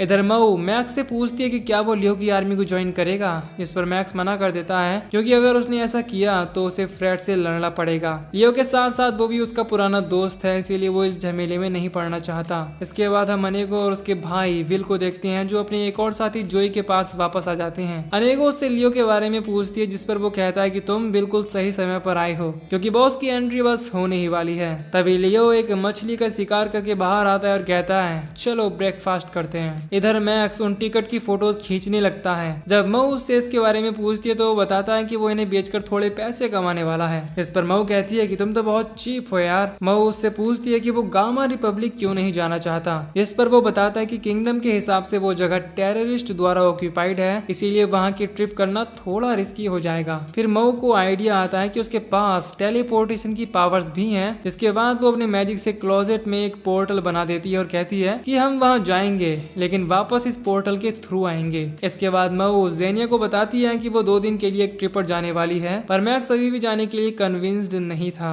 पर मऊ अपनी क्यूटनेस का फायदा उठाते हुए मैक्स को एन्चेंटमेंट मैजिक से वश में कर लेती है और मैक्स अगले ही पल अपने आप को गामा रिपब्लिक जाने वाले एयरशिप पर पाता है। मऊ इस ट्रिप के लिए काफी ज्यादा एक्साइटेड थी। इसके बाद ये लोग पहुंच जाते हैं गामा रिपब्लिक की एक सिटी में और मैक्स को कोई पहचान ना ले इसीलिए वो उसे गूफी चश्मे और नाक दे देती है। इसके बाद ये यहाँ का टूर करने लगते हैं, जिस बीच एक बन बेचने वाली लेडी इन्हें बंस खिलाती है और काफी खातिरदारी करती है। इसके बाद इन लोगों को लियो को चीयर करने की आवाज आती है, जिसके बाद वो वहाँ जाकर लियो को देखते हैं और मैक्स उसे देखकर कहता है कि वो बिल्कुल भी नहीं बदला और पास्ट को याद करता है, जहाँ मैक्स और लियो कॉलेजियम में लड़ रहे होते हैं ताकि देखा जा सके कि कौन ज्यादा ताकतवर है, हीरो का टाइटल और डीमन लॉर्ड को हराने के लिए। दोनों जी जान लगाकर एक दूसरे से लड़ने लगते हैं, जिसे देख कॉलेजियम में बैठे लोगों की सांसें थम जाती हैं। लियो के दोस्त उसे चीयर करते हैं पर मैक्स कोई आम बंदा नहीं था, वो लियो को हराने में कामयाब हो जाता है। इसके बाद वो उसकी तरफ दोस्ती का हाथ बढ़ाता है और इस तरह इन दोनों की दोस्ती की शुरुआत होती है। इधर प्रेजेंट में हम मैक्स और मऊ को पिंग पोंग खेलता हुआ देखते हैं। दोनों एक दूसरे को हराना चाहते हैं क्योंकि हारने वाला दूसरे को अपने पास से आइस कॉफी खरीद कर देगा। विनर तो डिसाइड नहीं होता पर ये एक और बॉल को तोड़ देते हैं। इसके बाद हम मऊ को नहाते हुए देखते हैं, जिसके बाद वो मैक्स से टॉवल अंदर लाने के लिए कहती है क्योंकि वो फर्श को गीला नहीं करना चाहती। मैक्स कहता है ठीक है। अब जैसे ही वो टॉवल लेके अपनी होप्स बढ़ाकर अंदर जाता है, मऊ को उसके रियल रूप में देखकर डिसअपॉइंट हो जाता है। इसके बाद ये लोग खाना खाते हैं और घोड़े बेचकर सो जाते हैं। अगले दिन ये लोग फिर से यहाँ के टूर करने लगते हैं और काफी सारी शॉपिंग भी करते हैं। इस दौरान इन्हें अनेको दिखाई देती है जो गामा रिपब्लिक पेट्रोल की तरफ से अनाउंसमेंट करती है कि युद्ध की वजह से वो लोग बेस्कर किंगडम और गामा रिपब्लिक के बॉर्डर के आसपास के एरिया को रिस्ट्रिक्ट कर रहे हैं। मैक्स छुप जाता है ताकि वो उसे देख ना ले। तभी यहाँ बंस वाली लेडी आती है और बताती है कि ये तो रोज का है। ऐसी अनाउंसमेंट अक्सर होती रहती हैं, पर चिंता करने की कोई जरूरत नहीं है क्योंकि यहाँ के लोकल्स और शॉप ओनर्स ये बात अच्छी तरह जानते हैं और पूरी तरह चिल हैं। ये सुनकर मऊ कहती है कि अगर ऐसी बात है तो हम लोगों को बॉर्डर पर चलकर देखना चाहिए ताकि दोनों देशों की मिलिट्री पावर का पता चल सके। मैक्स उसके साथ इस मुसीबत में नहीं पड़ना चाहता था, इसीलिए वो कहता है कि तुम्हें जाना है तो जाओ। पर टिकट्स मऊ के पास थे और टेलीपोर्टेशन मैजिक भी वहीं यूज कर सकती थी, इसीलिए उसके पास कोई चारा नहीं बचता, जिसके बाद वो उसके साथ जाने के लिए तैयार हो जाता है। लेकिन मैक्स पूछता है कि पेट्रोल होते हुए हम उस रिस्ट्रिक्टेड एरिया में जाएंगे कैसे। इस पर वो कहती है मेरे पास एक आइडिया है। इसके बाद वो अपने विंग्स निकालती है और दोनों उड़कर बॉर्डर की तरफ जाने लगते हैं, पर मऊ शिकायत करती है कि वो बहुत ज्यादा भारी है। इसके बाद ये क्रैश लैंडिंग करते हैं और जैसे तैसे बॉर्डर के करीब पहुंच जाते हैं और दूरबीन से इन्हें देखने लगते हैं। बेस्कर किंगडम की आर्मी उनके चीफ कर्नल गैलमोफ के कहने पर गामा रिपब्लिक के बॉर्डर पर अटैक करती है, पर बॉर्डर ताकतवर मैजिक शील्ड से कवर था। अनेको कहती है कि ये लोग हर बार की तरह वही सेम अटैक कर रहे हैं जिनका कोई असर नहीं होने वाला। इसके बाद ये उन लोगों पर नींद के गैस गोले से अटैक करने लगते हैं। इसके बाद बेस्कर किंगडम की आर्मी पीछे हटने लगती है। किंगडम आर्मी के मैजिक अटैक का बॉर्डर पर कोई असर नहीं हो रहा था, जिस पर फ्रेड का सब ऑर्डिनेट बोट का कहता है कि जरूर ये कोई डिफेंसिव स्पेल यूज कर रहे होंगे, वरना ये लोग बॉर्डर को कब का तबाह कर चुके होते। हम बॉर्डर की दीवार पर डिफेंसिव स्पेल लगा देखते हैं, जिसका मतलब है कि बोटका का अंदाजा बिल्कुल सही था। बोटका कर्नल गैलमोफ से कहता है कि इस तरह हम बिल्कुल भी प्रोग्रेस नहीं कर पाएंगे, मेरे पास एक आइडिया है। इसके बाद वो अपना स्नाइपर मैजिक का यूज करके अनेकों को हिट करने में कामयाब हो जाता है और जोई के बाल भी उड़ा देता है। मैक्स ये सब देख रहा था, लेकिन इससे पहले कि सिचुएशन खराब हो, मैक्स लियो को आता देखता है, जो एक छलांग में बॉर्डर को पार करके किंगडम के इस तरफ आ जाता है और कहता है कि जैसे ही मैंने एक डिमोनिक प्रेजेंस को महसूस किया मैं आ गया। तभी कर्नल गैलमोफ लियो पर अटैक करने को कहता है। लियो अपने भाले को घुमाता है और टॉर्नेडो क्रिएट कर देता है, जिसमें कई सोल्जर उड़ जाते हैं। दूसरी तरफ मऊ लियो को चीयर कर रही थी। इधर लियो अकेला इन पर भारी पड़ जाता है और गैलमोफ कहता है कि सबका कोई फायदा नहीं होने वाला, क्योंकि किंगडम तब तक नहीं रोकने वाला जब तक वो इस इलीगल ऑक्यूपाइड एरिया को वापस हासिल नहीं कर लेते। तभी बोट का मौका पाकर अपने स्नाइपर मैजिक से लियो पर अटैक कर देता है और कहता है कि तुमने चीफ सेक्रेटरी फ्रेड की लाइफ नर्क बना दी है और तुम्हें मारकर मैं उनकी लाइफ को आसान करने वाला हूँ। पर फिर वो रियलाइज करता है कि लियो को एक खरगोश तक नहीं आई है। लियो से मारता है और कहता है कि फ्रेड को अगर प्रॉब्लम है तो वो मुझसे फेस टू फेस मुकाबला कर सकता है। इसके बाद वो गैलमोफ को भी आर्मी को पीछे हटाने की सलाह देता है। इसके बाद वो पीछे हट जाते हैं और जाने लगते हैं। इसके बाद लियो अपने साथियों को चेक करता है और विल कहता है कि अच्छा हुआ आप सही समय पर आ गए बॉस। इस पर लियो कहता है कि उसने एक डेमोनिक प्रेजेंस को महसूस किया था,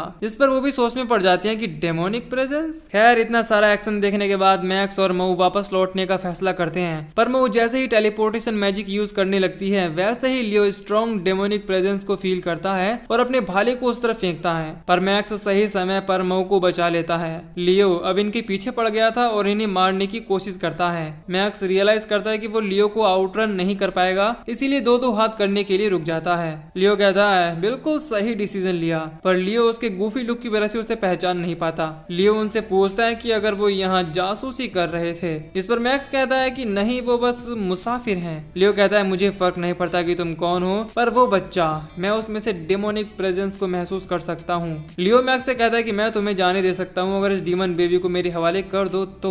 मऊ उससे टेलीपैथी के जरिए कहती है कि वो उसे उसके हवाले कर दे क्योंकि वो तो फिर से रिबॉर्न हो सकती है, लेकिन मैक्स ऐसा करने से साफ मना कर देता है और कहता है कि मैं थोड़ा टाइम बाई करने की कोशिश करूंगा, जिस दौरान तुम्हें अपना टेलीपोर्टेशन मैजिक स्पेल कंप्लीट करना होगा। इसके बाद मैक्स और लियो दो हाथ करने लगते हैं और मैक्स उसे किक मारता है। इस दौरान मऊ मैजिक स्पेल शुरू कर देती है, जिसे देख लियो उस पर अपना भाला फेंक कर मारता है, पर मैक्स उसे सही समय पर पकड़ लेता है। लियो ये देख हैरान था कि ये बंदा है कौन जिसने उसके अटैक को ऐसे ही रोक दिया।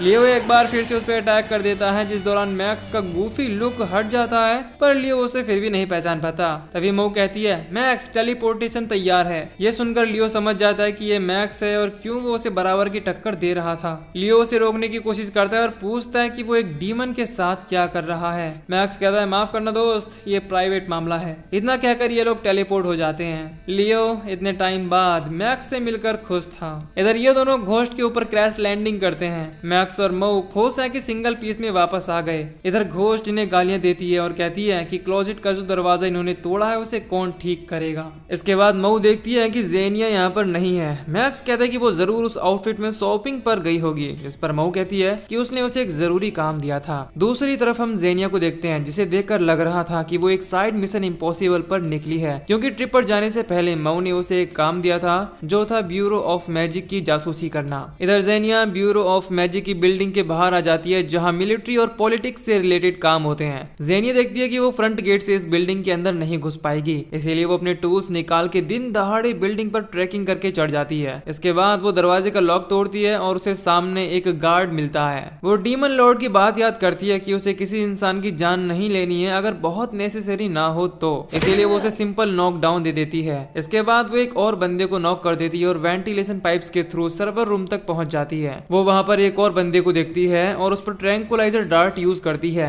पर निशाना चूक जाता है। इसके बाद वो क्लासिक पैंतरे यूज करके उसे भी नॉक कर देती है। इसके बाद वो सर्वर रूम की फाइल्स को हैक करके डाउनलोड करने में लग जाती है। तभी यहाँ फ्रेड आ जाता है और कहता है, तो तुम ही थी जिसकी एनर्जी से सर दर्द होने लगा। जेनिया बचने के लिए स्मोक बॉम्ब यूज करती है, पर फ्रेड उसे संभाल लेता है और हथकड़ी से बांध देता है। उसकी एक सबऑर्डिनेट लिम यहाँ आती है और इस घुसपैठ के लिए अपनी गलती मानती है और माफी मांगती है। लिम यहाँ पुलिस को इस बारे में बताने के लिए कहती है, जिस पर फ्रेड मना कर देता है और कहता है कि बाहर जाओ और किसी को अंदर आने मत देना। इसके बाद वो उसे उसका नाम पूछता है और जाने अनजाने में जेनिया धीरे धीरे सब कुछ उगलने लगती है। यह भी कि वो डीमन लॉर्ड के लिए काम करती है। बातों ही बातों में फ्रेड को ऐसा लगता है कि जैसे उसने पहले उसे कहीं देखा हो और समझ जाता है कि ये वही वायरल वीडियो वाली लड़की है जो बिना कपड़ों के मैक्स के पीछे पड़ी थी। फ्रेड कहता है कि मुझे समझ नहीं आता कि तुम उस अधेड़ उम्र के आदमी के पीछे क्यों भाग रही थी। जेनिया बात टालने की कोशिश करती है और कहती है कि जो हुआ वो बस शराब के नशे की वजह से हुआ और वो उस आदमी को नहीं जानती। फ्रेड उसे धमकाता है और कहता है कि मुझे बच्चा समझने की कोशिश मत करो, बताओ तुम उस बेवकूफ मैक्स को अपने प्यार में फंसाकर क्या हासिल करना चाहती हो। इससे पहले कि वो उससे कुछ और जान पाता, लिम यहाँ आती है और कहती है कि मिनिस्टर ग्रिम उससे मिलने आए हैं और जरूरी बात करना चाहते हैं। फ्रेड लिम को उस पर नजर रखने के लिए कहकर यहाँ से चला जाता है। इधर 9 मिनिस्टर्स में से एक ग्रिम यहाँ पर रिसेप्शनिस्ट से फ्लर्ट कर रहा होता है और कहता है कि मैं पास ही के एक अच्छे रेस्टोरेंट को जानता हूँ, क्या तुम मेरे साथ वहाँ चलना चाहोगी। फ्रेड यहाँ आता है और ग्रिम की असिस्टेंट उसे ये सब छोड़कर फ्रेड से बात करने के लिए कहती है। इसके बाद ग्रिम कहता है कि बहुत दिनों बाद मिले फ्रेड। इस तरफ लिम सोच रही थी कि उसके बॉस इसे पुलिस के हवाले क्यों नहीं कर देते और जेनिया यहाँ से निकलने के बारे में सोच रही थी। उसे आइडिया आता है और वो लिम से बाथरूम की रिक्वेस्ट करने लगती है। लिम उसकी रिक्वेस्ट एक्सेप्ट कर लेती है और उसे वॉशरूम ले जाने लगती है और उसकी हेल्प भी करती है, पर लिम उसे जैसे लाई थी वैसे ही वापस ले जाने लगती है और जेनिया अपने आप को आजाद नहीं कर पाती। पर इससे पहले कि फ्रेड वापस आकर उससे फिर से पूछताछ करे, वो इससे पहले यहाँ से बचकर निकलना चाहती है। खैर लिम उसकी और खातिरदारी करती है। इधर हमें इनकी बातचीत से पता चलता है कि फ्रेड को देश से इसीलिए निकाला गया था क्योंकि उसने रिश्वत खाई थी, जबकि लियो ने इस बात से साफ इंकार कर दिया था, लेकिन इसके बावजूद भी उसे देश निकाला हुआ। मिनिस्टर ग्रिम कहता है कि क्या तुम्हें सच में लगता है कि लियो ने रिश्वत ली होगी, जिस पर फ्रेड कहता है कि मैं यकीन से नहीं कह सकता कि वो मंद बुद्धि कब क्या कर दे। ग्रिम कहता है कि नहीं, लियो ऐसा बंदा नहीं है जो रिश्वत ले, जिस पर फ्रेड कहता है कि अगर ऐसा है तो मैं उसे देश निकाला यूं ही एक्सेप्ट कर लेने के लिए कभी माफ नहीं करूंगा। इसके बाद ग्रिम ये भी कहता है कि उसे जरूर किसी ने फंसाया होगा। इसके बाद वो ये भी कहता है कि देखो तुम्हें शायद ये अच्छा ना लगे, पर मैंने बाकी मिनिस्टर्स के सामने एक आइडिया प्रपोज किया जो था गामा रिपब्लिक से शांति समझौता करने का। गामा रिपब्लिक अभी हमारे लिए कोई खतरा नहीं है क्योंकि उन्होंने किंगडम के खिलाफ कोई भी ऑफेंस नहीं किया है, वो बस सिर्फ अपना डिफेंस कर रहे हैं। फ्रेड कहता है कि क्या बाकी मिनिस्टर्स आपकी इस बात से सहमत हैं, जिस पर ग्रिम कहता है कि सिर्फ फर्स्ट मिनिस्टर इसमें मेरे साथ हैं और मैं चाहता हूं कि बाकी मिनिस्टर्स को मनाने में तुम मेरा साथ दो।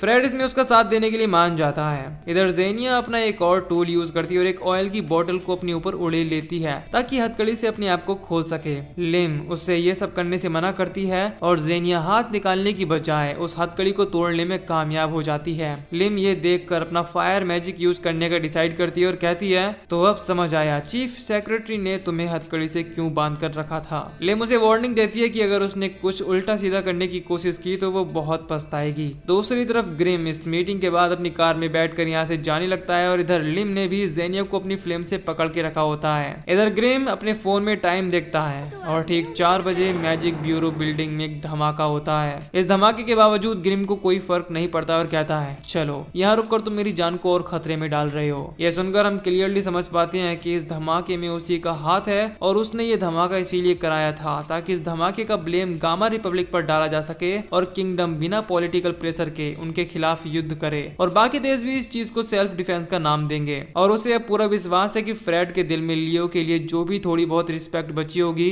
इस धमाके की वजह से वो भी खत्म हो जाएगी और गामा रिपब्लिक के खिलाफ वो युद्ध में पूरी जान लगा देगा। इधर हम जेनिया को देखते हैं और उसके सामने लिम पड़ी थी जो धमाके की वजह से घायल हो गई थी। जेनिया के पास अब यहाँ से निकलने का परफेक्ट मौका था, पर लिम को घायल देख के वो उसके बारे में सोचने लगती है कि वो उसके साथ अच्छे से पेश आई थी, तो उसे यहाँ मरने के लिए छोड़ देना सही नहीं होगा। जेनिया फर्स्ट एड से मरहम पट्टी करती है और लिम को अपने साथ लेकर यहाँ से निकलने लगती है। दूसरी तरफ मऊ मैक्स को न्यूज के बारे में बताती है जिसमें उसे मैजिक ब्यूरो पर हुए धमाके के बारे में पता चलता है। न्यूज में इस धमाके का जिम्मेदार गामा रिपब्लिक के टेररिस्ट को ठहराया जा रहा था। यहाँ पर मऊ एडमिट करती है कि उसने भी जेनिया को वहाँ भेजा था ताकि मैजिक ब्यूरो की जासूसी करे। इस पर मैक्स कहता है कि कहीं वही तो इस धमाके की जिम्मेदार नहीं है, जिस पर मऊ कहती है कि मैंने उसे मैजिक ब्यूरो के अंदर जाने के लिए कहा ही नहीं और वैसे भी मैं उसे मैजिक ब्यूरो में बॉम्ब लगाने के लिए कह ही नहीं सकती। तभी जेनिया लिम के साथ यहाँ पर आ जाती है। अब जब लिम को होश आता है तो वो अपने सामने मऊ को उसके ह्यूमन फॉर्म में देखती है। मऊ उससे पूछती है कि अब वो कैसा फील कर रही है। लिम जागते ही उसी बॉम्ब धमाके के बारे में सोचने लगती है और मऊ से पूछती है कि क्या तुमने ही मेरी जान बचाई थी और क्या तुम अकेली रहती हो, जिस पर मऊ कहती है कि वो अपने हस्बैंड के साथ रहती है जो इस वक्त यहाँ मौजूद नहीं है, पर जल्दी वो वापस घर आ जाएगा। लिम पहले तो उसके ड्रेस को देखती है जो उसे काफी अजीब और छोटी लगती है। खैर मऊ उससे उसके फेवरेट खाने के बारे में पूछती है ताकि उसे बनाकर खिला सके, पर लिम कहती है कि वो यहाँ नहीं रुक सकती, उसे जाना होगा। मऊ उसे समझाती है कि उसका इस हालत में जाना बिल्कुल भी ठीक नहीं होगा, लेकिन लिम उसकी बात नहीं मानती। लेकिन तभी मऊ उस पर अपने इंचेंटमेंट मैजिक का इस्तेमाल करने लगती है और कहती है कि मैं तुम्हारे अंदर काफी स्ट्रॉन्ग मैजिक को महसूस कर सकती हूँ, मुझे लगता है कि तुम्हें मेरी आर्मी को ज्वाइन करना चाहिए। इसके बाद वो उसे एक फॉर्म पर साइन करने के लिए कहती है और लिम भी उसके वश में आकर कॉन्ट्रैक्ट पर साइन करने ही वाली थी, लेकिन तभी मैक्स आकर मऊ के सर पर फ्राइंग पैन मारकर उसे ये सब करने से मना कर देता है। इसके बाद मैक्स लिम से सब के लिए माफी मांगता है और लिम को पता चलता है कि इस ब्यूटीफुल लड़की के कहने पर जेनिया ने मैजिक ब्यूरो में घुसपैठ की थी। मऊ और जेनिया इसके लिए लिम से माफी मांगती हैं और ये भी कहती हैं कि मैजिक ब्यूरो में हुए धमाके के लिए वो जिम्मेदार नहीं है। लिम उनकी बात मान लेती है, पर लिम क्योंकि मैक्स के बारे में अच्छे से जानती है तो वो उससे पूछती है कि वो इन डीमंस के साथ क्या कर रहा है। अब इससे पहले कि वो कुछ कहता मऊ उससे खुद एक्सप्लेन करती है कि मैक्स तो बेचारा भला आदमी है जिसने हम भूख से मर रहे डीमंस को शेल्टर पनाह दी है, और बात रही मैजिक ब्यूरो की जासूसी की तो वो सिर्फ इसीलिए ताकि हम डीमंस इंसानों को और करीब से जान सकें। मैक्स हैरान हो जाता है क्योंकि लिम ने उसकी बकवास पर भरोसा कर लिया था। तभी लिम के फोन पर कॉल आती है और जेनिया उसे उसका फोन लौटा देती है। कॉल पर फ्रेड था जो उसके बारे में पूछता है, जिस पर लिम उसे बताती है कि उसे ट्रीट किया जा रहा है। इस पर फ्रेड कहता है कि लगता नहीं कि तुम किसी हॉस्पिटल में हो। इस पर मैक्स भी उससे कहता है कि तुम उसे सब कुछ सच बता सकती हो। लिम फ्रेड को मैक्स के बारे में बताती है और फोन उसे दे देती है। फ्रेड इस धमाके उसके और उन डीमंस के कनेक्शन के बारे में पूछता है, जिस पर मैक्स कहता है कि उसका और उन डीमंस का इस धमाके से कुछ लेना देना नहीं है। मैक्स ये भी कहता है कि वो उसे मिलकर सब कुछ एक्सप्लेन कर सकता है। ये दोनों बात कर ही रही होती हैं कि तभी फ्रेड को घोस्ट की आवाज आने लगती है और फोन कनेक्शन लूज होने लग जाता है। फ्रेड समझ जाता है कि ये सब घोस्ट की वजह से हो रहा है, इसीलिए वो कहता है कि हम फिर से तुम्हारे घर पर नहीं मिल सकते, इससे अच्छा हम कहीं और मिल सकते हैं। मैक्स मान जाता है। इधर फ्रेड को फिर से कॉल आती है जिसे वो हैंग करने की कोशिश करता है पर नहीं कर पाता। फोन में वही घोस्ट थी जो कहती है तेरी हिम्मत कैसी हुई मेरे फोन काटने की। तभी रेस्क्यू टीम यहाँ आती है और चीफ सेक्रेटरी फ्रेड को नीचे पड़ा हुआ देखती है। इसके बाद सीन कैबिनेट ऑफिस बिल्डिंग पर शिफ्ट होता है जहाँ पर सभी 9 मिनिस्टर मिलकर धमाके को लेकर मीटिंग कर रहे थे। ये लोग उस धमाके की निंदा करते हैं और इसके जिम्मेदार गामा रिपब्लिक को ठहराते हैं। ये लोग लियो के खिलाफ युद्ध तो करना चाहते हैं, पर ये लोग श्योर नहीं है कि इनकी आर्मी लियो के होते हुए गामा रिपब्लिक के सामने टिक भी पाएगी या नहीं। फोर्थ मिनिस्टर राइनहार्ट कहता है कि लियो को हराने के लिए हमें उसी के टक्कर का कोई चाहिए होगा जो और कोई नहीं बल्कि लियो का ही कोई पुराना दोस्त होगा। इसके बाद वो ग्रिम से कहता है कि तुम फ्रेड को काफी अच्छे से जानते हो, तो क्या तुम उसे लियो के खिलाफ युद्ध के लिए कन्विंस कर सकते हो। इस पर ग्रिम कहता है शौक से। सीन फिर मैक्स और मऊ पर शिफ्ट होता है जो एक रेस्टोरेंट में आए होते हैं फ्रेड से मिलने के लिए। ये लोग खाना खाते हैं और फ्रेड कहता है कि मुझे तो तुमसे जलन हो रही है, आखिर कौन दो लड़कियों के साथ रहना नहीं चाहेगा, भले ही वो डीमन क्यों ना हो। इस पर मैक्स मन ही मन कहता है कि अच्छा अगर तुझे पता होता कि बगल में बैठी ये सुंदर लड़की भयानक दिखने वाला डीमन लॉर्ड है तो तू ये सब नहीं बोल रहा होता। इसके बाद ये सीरियस इश्यू पर शिफ्ट होते हैं और मैक्स कहता है कि वो बॉम्ब धमाके उनकी वजह से नहीं हुए, जिस पर फ्रेड कहता है कि मैं जानता हूँ, क्योंकि अगर जेनिया ऐसा करने वाली होती तो वो खुद सर्वर रूम में ना होकर पहले ही निकल चुकी होती। मैक्स कहता है कि ठीक है फिर हम चलते हैं, लेकिन फ्रेड उसे रोकता है और कहता है कि मैं घुसपैठ और बॉम्ब धमाके वाली बात को जाने दूंगा अगर तुम लियो लियो के खिलाफ वॉर में किंगडम की मदद करने के लिए तैयार हो जाओ, तो अगर नहीं तो मैं इस धमाके का ब्लेम तुम पर और तुम्हारे डीमन पर डाल दूंगा। मैक्स ने अब तक बहुत शराब पी ली थी और वो सीधा मदद के लिए मना कर देता है और वो ये भी कहता है कि लियो और तुम इस युद्ध में एक दूसरे को क्यों नहीं खत्म कर देते, कम से कम मेरी लाइफ में तो शांति आएगी। इसके बाद ये दोनों झगड़ने लगते हैं और इन दोनों को रोकने के लिए मऊ अपना मैजिक यूज करके इन दोनों की अटेंशन ग्रैब कर लेती है। फ्रेड उससे इसके बारे में पूछता है पर मैक्स कहता है कि बिल भर देना, क्योंकि सरकारी लोगों को टैक्स पेयर्स का फालतू पैसा उड़ाने का बहुत शौक होता है। फ्रेड कहता है तू पछताएगा। अब जब मैक्स घर वापस आता है तो उसका अचानक पेट खराब हो जाता है और मैक्स समझ जाता है कि ये फ्रेड ने ही किया होगा। दूसरी तरफ धमाके वाली बात अब लियो और उसके साथियों को भी पता चल जाती है और वो समझ जाते हैं कि भले ही ये काम उन्होंने नहीं किया पर इसकी वजह से जल्द ही युद्ध होने वाला है। इसके बाद हम ग्रिम्स को फ्रेड के पास देखते हैं जो उसके साथ सेल्फी ले रहा था। फ्रेड कहता है कि अगर कोई काम की बात है तो जल्दी कीजिए, हालांकि मैं जानता हूं कि हमारी बात किस बारे में होने वाली है। ग्रिम्स इसके बाद उसे धमाके और गामा रिपब्लिक के बारे में बताने लगता है कि कैसे उनके टेररिस्ट अटैक की वजह से किंगडम की इकोनॉमी पर भी फर्क पड़ रहा है। हालांकि पहले उसने ही फ्रेड के सामने गामा रिपब्लिक से शांति समझौते के बारे में बात की थी पर अब ये शायद मुमकिन नहीं होने वाला। ग्रिम आगे कहता है कि लियो से हम सीधा जाकर नहीं लड़ सकते और ये हमारे लिए आसान नहीं होने वाला। इसके लिए हमें कोई ऐसा इंसान चाहिए जो उसे रोक सके। हालांकि मैक्स और यूरिया पहले ही रिटायर हो चुके हैं तो अब हमारे पास कोई और ऑप्शन नहीं है। इस पर फ्रेड कहता है कि वो लीड करेगा, उसे जो भी करना पड़े वो करेगा। दूसरी तरफ हम देखते हैं कि मैक्स का मुंह लटका हुआ था और वो रो रहा था। डीमन लॉर्ड उससे इसकी वजह पूछती है और उसे पता चलता है कि वो असल में एक बैट में 89,000 येन हार गया है जिसकी वजह से वो रो रहा है। डीमन लॉर्ड उस पर गुस्सा करती है कि उसे ये सब नहीं करना चाहिए, लेकिन मैक्स कहता है कि वो अगली बार और ध्यान से बैट लगाएगा ताकि वो हारे ना। इसके बाद वो उससे पैसे उधार मांगता है और डीमन लॉर्ड देने भी लगती है। इस पर जेनिया डीमन लॉर्ड पर गुस्सा करती है। इसके बाद वो न्यूज में देखते हैं कि सभी मिनिस्टर्स गामा रिपब्लिक पर ही उस धमाके का ब्लेम डाल रहे हैं और कह रहे होते हैं कि गामा रिपब्लिक के टेररिस्ट अटैक के जवाब में अगर उन्हें गामा रिपब्लिक को तबाह भी करना पड़े तो वो करेंगे।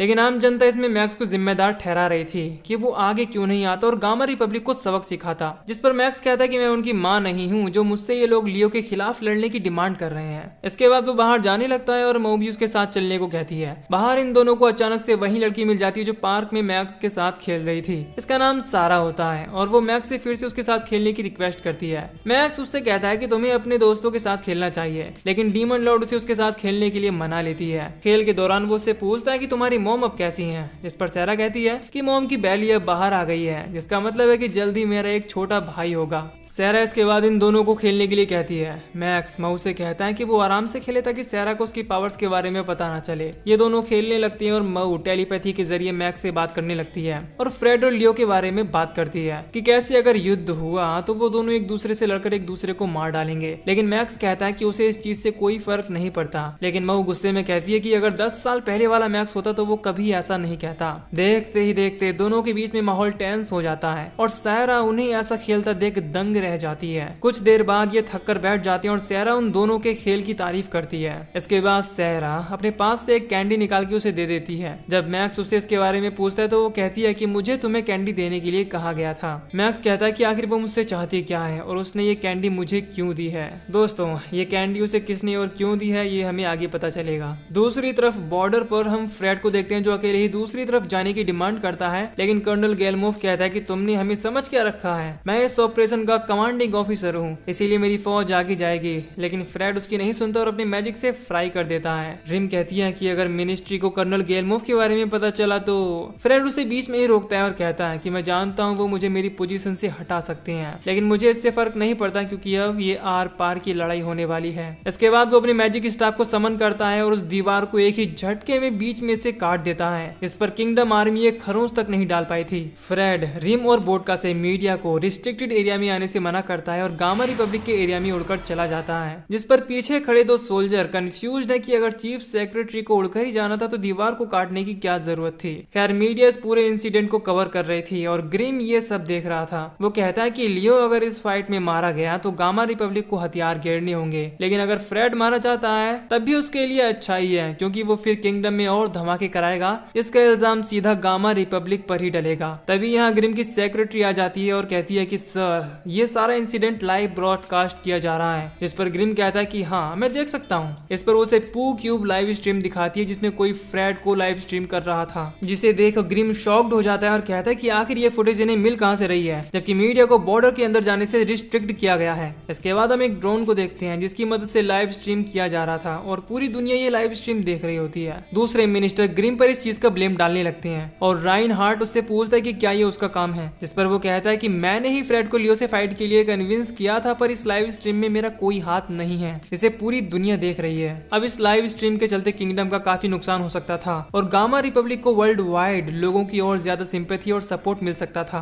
खैर इधर हम उसी रिपोर्टर और कैमरामैन को देखते हैं जो ये लाइव स्ट्रीम कर रहे थे और रिपोर्टर साथ ही साथ कमेंट्री भी कर रही थी। वो कहती है कि दो पुराने यार एक दूसरे से फाइट करने वाले हैं और चीफ सेक्रेटरी फ्रेड ये सब करके अपनी पोजीशन को खतरे में डाल रहे हैं। इसके बाद वो ये भी कहती है कि इससे ज्यादा एंटरटेनमेंट मसाला और कुछ हो ही नहीं सकता। खैर लियो ने भी अब उस ड्रोन को नोटिस कर लिया था, इसीलिए बेटर व्यू के लिए ये काफी ऊंचाई पर एक बड़ा सा फाइटिंग अरेना क्रिएट कर लेते हैं। जनता के साथ साथ मैक्स भी ये लाइव स्ट्रीम देख रहा था। इसके बाद सीन फिर से पास्ट में शिफ्ट होता है जहाँ पर ये तीनों एक साथ डीमन लॉर्ड को मारने की जर्नी पर थे। यहाँ इनके सामने डेड आर्मी के बहुत सारे सोल्जर आकर इन्हें घेर लेते हैं और ये एक एक करके उन्हें हराकर आगे बढ़ने लगते हैं। इसी दौरान यहाँ एक और मैजिक यूजर की एंट्री होती है जिसका नाम यूरिया था। वो आकर अपने मैजिक अटैक से स्केलेटन सोल्जर को मारने लगती है। ये तीनों मदद के लिए उसका शुक्रिया कहते हैं और लियो उसकी तारीफ करते हुए कहता है कि तुम्हारा मैजिक तो काफी पावरफुल है, यहाँ तक कि फ्रेड से भी ज्यादा। इसके बाद ये तीनों उसके बारे में पूछते हैं जिस पर वो कहती है कि मैंने फेमस हीरो मैक्स और उसकी पार्टी के बारे में काफी सुना था, इसीलिए मैं खुद तुम्हें देखने के लिए आ गई, लेकिन मैं काफी डिसअपॉइंटेड हूँ क्योंकि जैसा मैंने सोचा था तुम लोग उतने भी ताकतवर नहीं लगते। अच्छा होगा तुम लोग अपने अपने घर मामा के पास लौट जाओ और डीमन लॉर्ड को मारने का काम मुझ पर सौंप दो। उसकी एटीट्यूड भरी बातें सुनिए तीनों शॉक्ड रह जाते हैं। खैर ये तीनों अपनी जर्नी जारी रखते हैं जहाँ कई बार इनका सामना डेड आर्मी से होता है, लेकिन हर बार यूरिया बीच में आकर इनकी हेल्प कर रही थी जिसका वो लोग शुक्रगुजार थे। इसके बाद हम इन तीनों को बोन फायर के पास देखते हैं। मैक्स दूर बैठी यूरिया को ठंड के चलते पास में बैठने की सलाह देता है, लेकिन यूरिया कहती है कि तुम्हें मेरी बात मानकर लौट जाना चाहिए था क्योंकि हम जितना आगे बढ़ रहे हैं उतने ही ताकतवर दुश्मन हमारे सामने आ रहे हैं और अगर मैं न होती तो तुम लोग कब का निपट चुके होते।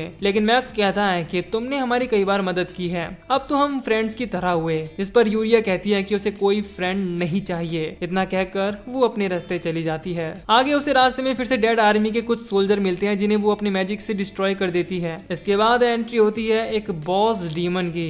वो भी यूरिया पर अटैक कर देता है, लेकिन यूरिया उसके अटैक को डिफ्लेक्ट कर देती है, जिसे देख वो इम्प्रेस्ड हो जाता है और कहता है कि तुम्हें भी डीमन आर्मी ज्वाइन कर लेनी चाहिए। इस पर यूरिया कहती है कि माफ करना, पर मेरा इरादा डीमन लॉर्ड को मारने का है, उसकी आर्मी को ज्वाइन करने का नहीं। इसके बाद बॉस डीमन अपने मैजिक से स्केलेटन आर्मी का बड़ा मॉन्स्टर क्रिएट कर देता है जो यूरिया पर एक पावरफुल अटैक थ्रो करता है जिसे यूरिया डॉज नहीं कर पाती। इससे पहले कि बॉस डीमन यूरिया को और नुकसान पहुंचा पाता वो तीनों यहाँ आ जाते हैं। प्रेजेंट में हम देखते हैं कि फ्रेड और लियो फाइट कर रहे होते हैं। लियो फ्रेड से कहता है कि तुम्हारी स्ट्रेंथ मेरे सामने कुछ भी नहीं है। इसके बाद वो फ्रेड के शोल्डर को स्लैश कर देता है। इसके बाद फ्रेड उसे पकड़ के अपने मैजिक से फ्राई कर देता है और अपने आप को हील कर लेता है। यह देख लियो फ्रेड से कहता है कि पुराने दिनों की याद आ गई क्योंकि इसी तरह मुझे तुम हील किया करते थे। वैसे मुझे लगा तुम यूरिया और मैक्स को अपने साथ लेकर आओगे क्योंकि तुम मुझे अकेले तो नहीं हरा पाओगे। इसके बाद फ्रेड फिर से अटैक करने लगता है और कहता है कि गामा रिपब्लिक एक इंडिपेंडेंट देश कभी नहीं बन पाएगा और किंगडम के खिलाफ तुम कभी नहीं जीत पाओगे। इस पर लियो कहता है कि मुझे फर्क नहीं पड़ता कि आगे क्या होगा, पर उस बंजर जमीन को जहां मुझे फेंक दिया गया इस पर सदियों तक किंगडम ने ध्यान नहीं दिया।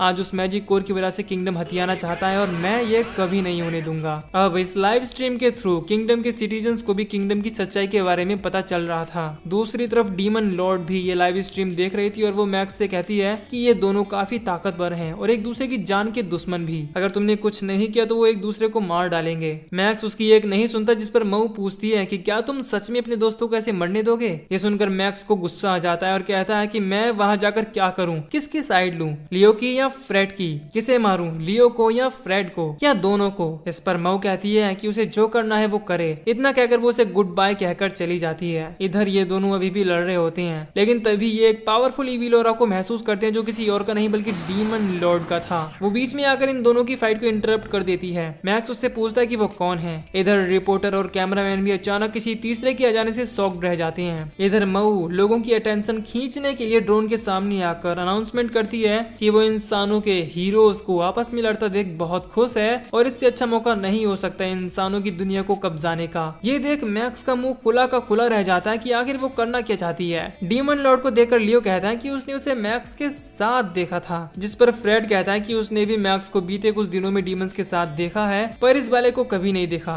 इधर डीमन लॉर्ड दोनों से कहती है कि तुम दोनों के घायल होते हुए तुम मेरा सामना नहीं कर पाओगे। इसके बाद वो उन पर अपना मैजिक अटैक चार्ज करके थ्रो करती है, लेकिन लियो उसे आराम से उसी के ऊपर वापस थ्रो कर देता है, जिससे डीमन लॉर्ड अपने ही अटैक से फ्राई हो जाती है। डीमन लॉर्ड इस बार सीधा मैक्स को चैलेंज करती है कि अगर वो यहाँ नहीं आया तो अपने दोस्तों को खो देगा, लेकिन फ्रेड अपने मैजिक अटैक से डीमन लॉर्ड को बुरी तरह घायल कर देता है। ये देख मैक्स को बहुत गुस्सा आता है और अपनी ब्लेज ब्रिंगर को एक बार फिर से उठाकर साइकिल से निकलने ही वाला होता है, लेकिन साइकिल की चेन टूट जाती है और साथ ही उसकी एक रोड भी। इस जानलेवा एक्सीडेंट को सर्वाइव करने के बाद वो साइकिल को फिक्स करके बॉर्डर की तरफ निकल पड़ता है। इधर ये दोनों लड़कर पूरी तरह से एग्जॉस्टेड हो चुके होते हैं और इस लाइव स्ट्रीम को देख रहे लोगों की सांसें भी थम चुकी थी। तभी बॉर्डर पर मैक्स भी आ चुका था और उड़ता हुआ सीधे इन दोनों के अटैक के बीच में आकर इन दोनों के अटैक को अपने ऊपर ले लेता है और यहाँ हम मैक्स के पास उस कैंडी को भी देख पाते हैं। अब सीन फिर से पास्ट में शिफ्ट होता है, जहाँ ये सब मिलकर बॉस डीमन के क्रिएट किए गए उस मॉन्स्टर को हरा देते हैं और बॉस डीमन वापस लौट जाता है। यूरिया भी यहाँ से जाने लगती है और फ्रेड उसे हील करता है। इसके बाद वो उनसे पूछती है कि उन्होंने उसकी हेल्प क्यों की, जिस पर फ्रेड कहता है कि उन सबका एक ही गोल है, जो था डीमन लॉर्ड को हराना, तो उन्होंने ये करके कोई गलती नहीं की। इस पर मैक्स भी कहता है कि बुरे और हार्ड टाइम में जो एक दूसरे की मदद करते हैं, इसी चीज को हम लोग दोस्ती कहते हैं। ये सुनकर यूरिया एम्बेरस हो जाती है और मैक्स को फ्राई कर देती है। इसके बाद ये सब साथ में एक साथ आगे बढ़ने लगते हैं। सीन शिफ्ट होता है और हम फ्रेड को देखते हैं, जो अपने हील मैजिक से लियो को हील कर रहा होता है। इसके लिए लियो उसे थैंक्स बोलता है और कहता है कि तुम ना होते तो मैं कब का निपट लिया होता। इस पर फ्रेड कहता है कि तुम वाकई में एक सर दर्द हो, जो हमेशा बिना कुछ सोचे समझे खतरे में कूद पड़ता है। इसीलिए फ्रेड उसकी मदद के लिए उसे एक मैजिक लॉकेट देता है और कहता है कि इसकी मदद से उसे लो लेवल मैजिक से अब कोई खतरा नहीं होगा। इससे हम समझ पाते हैं कि बॉर्डर के अंदर जो लॉकेट लगा हुआ था वो यही लॉकेट था जो फ्रेड ने उसे दिया था और यही वजह थी कि आर्मी के लो लेवल मैजिक से बॉर्डर को एक खरोंच तक नहीं आ पाई थी। खैर लियो फ्रेड को लॉकेट के लिए शुक्रिया कहता है, जिस पर फ्रेड कहता है कि कोई बड़ी बात नहीं है। मैक्स और यूरिया ये सब देख रहे होते हैं कि फ्रेड उसकी कितनी फिक्र करता है। यूरिया मैक्स से कहती है कि अगर फ्यूचर में कभी कुछ होता है तो तुम्हें ही रेफरी का रोल अदा करना होगा। प्रेजेंट में हम सारा और उसकी मॉम को देखते हैं, जो डिलीवरी के लिए हॉस्पिटल में होती है।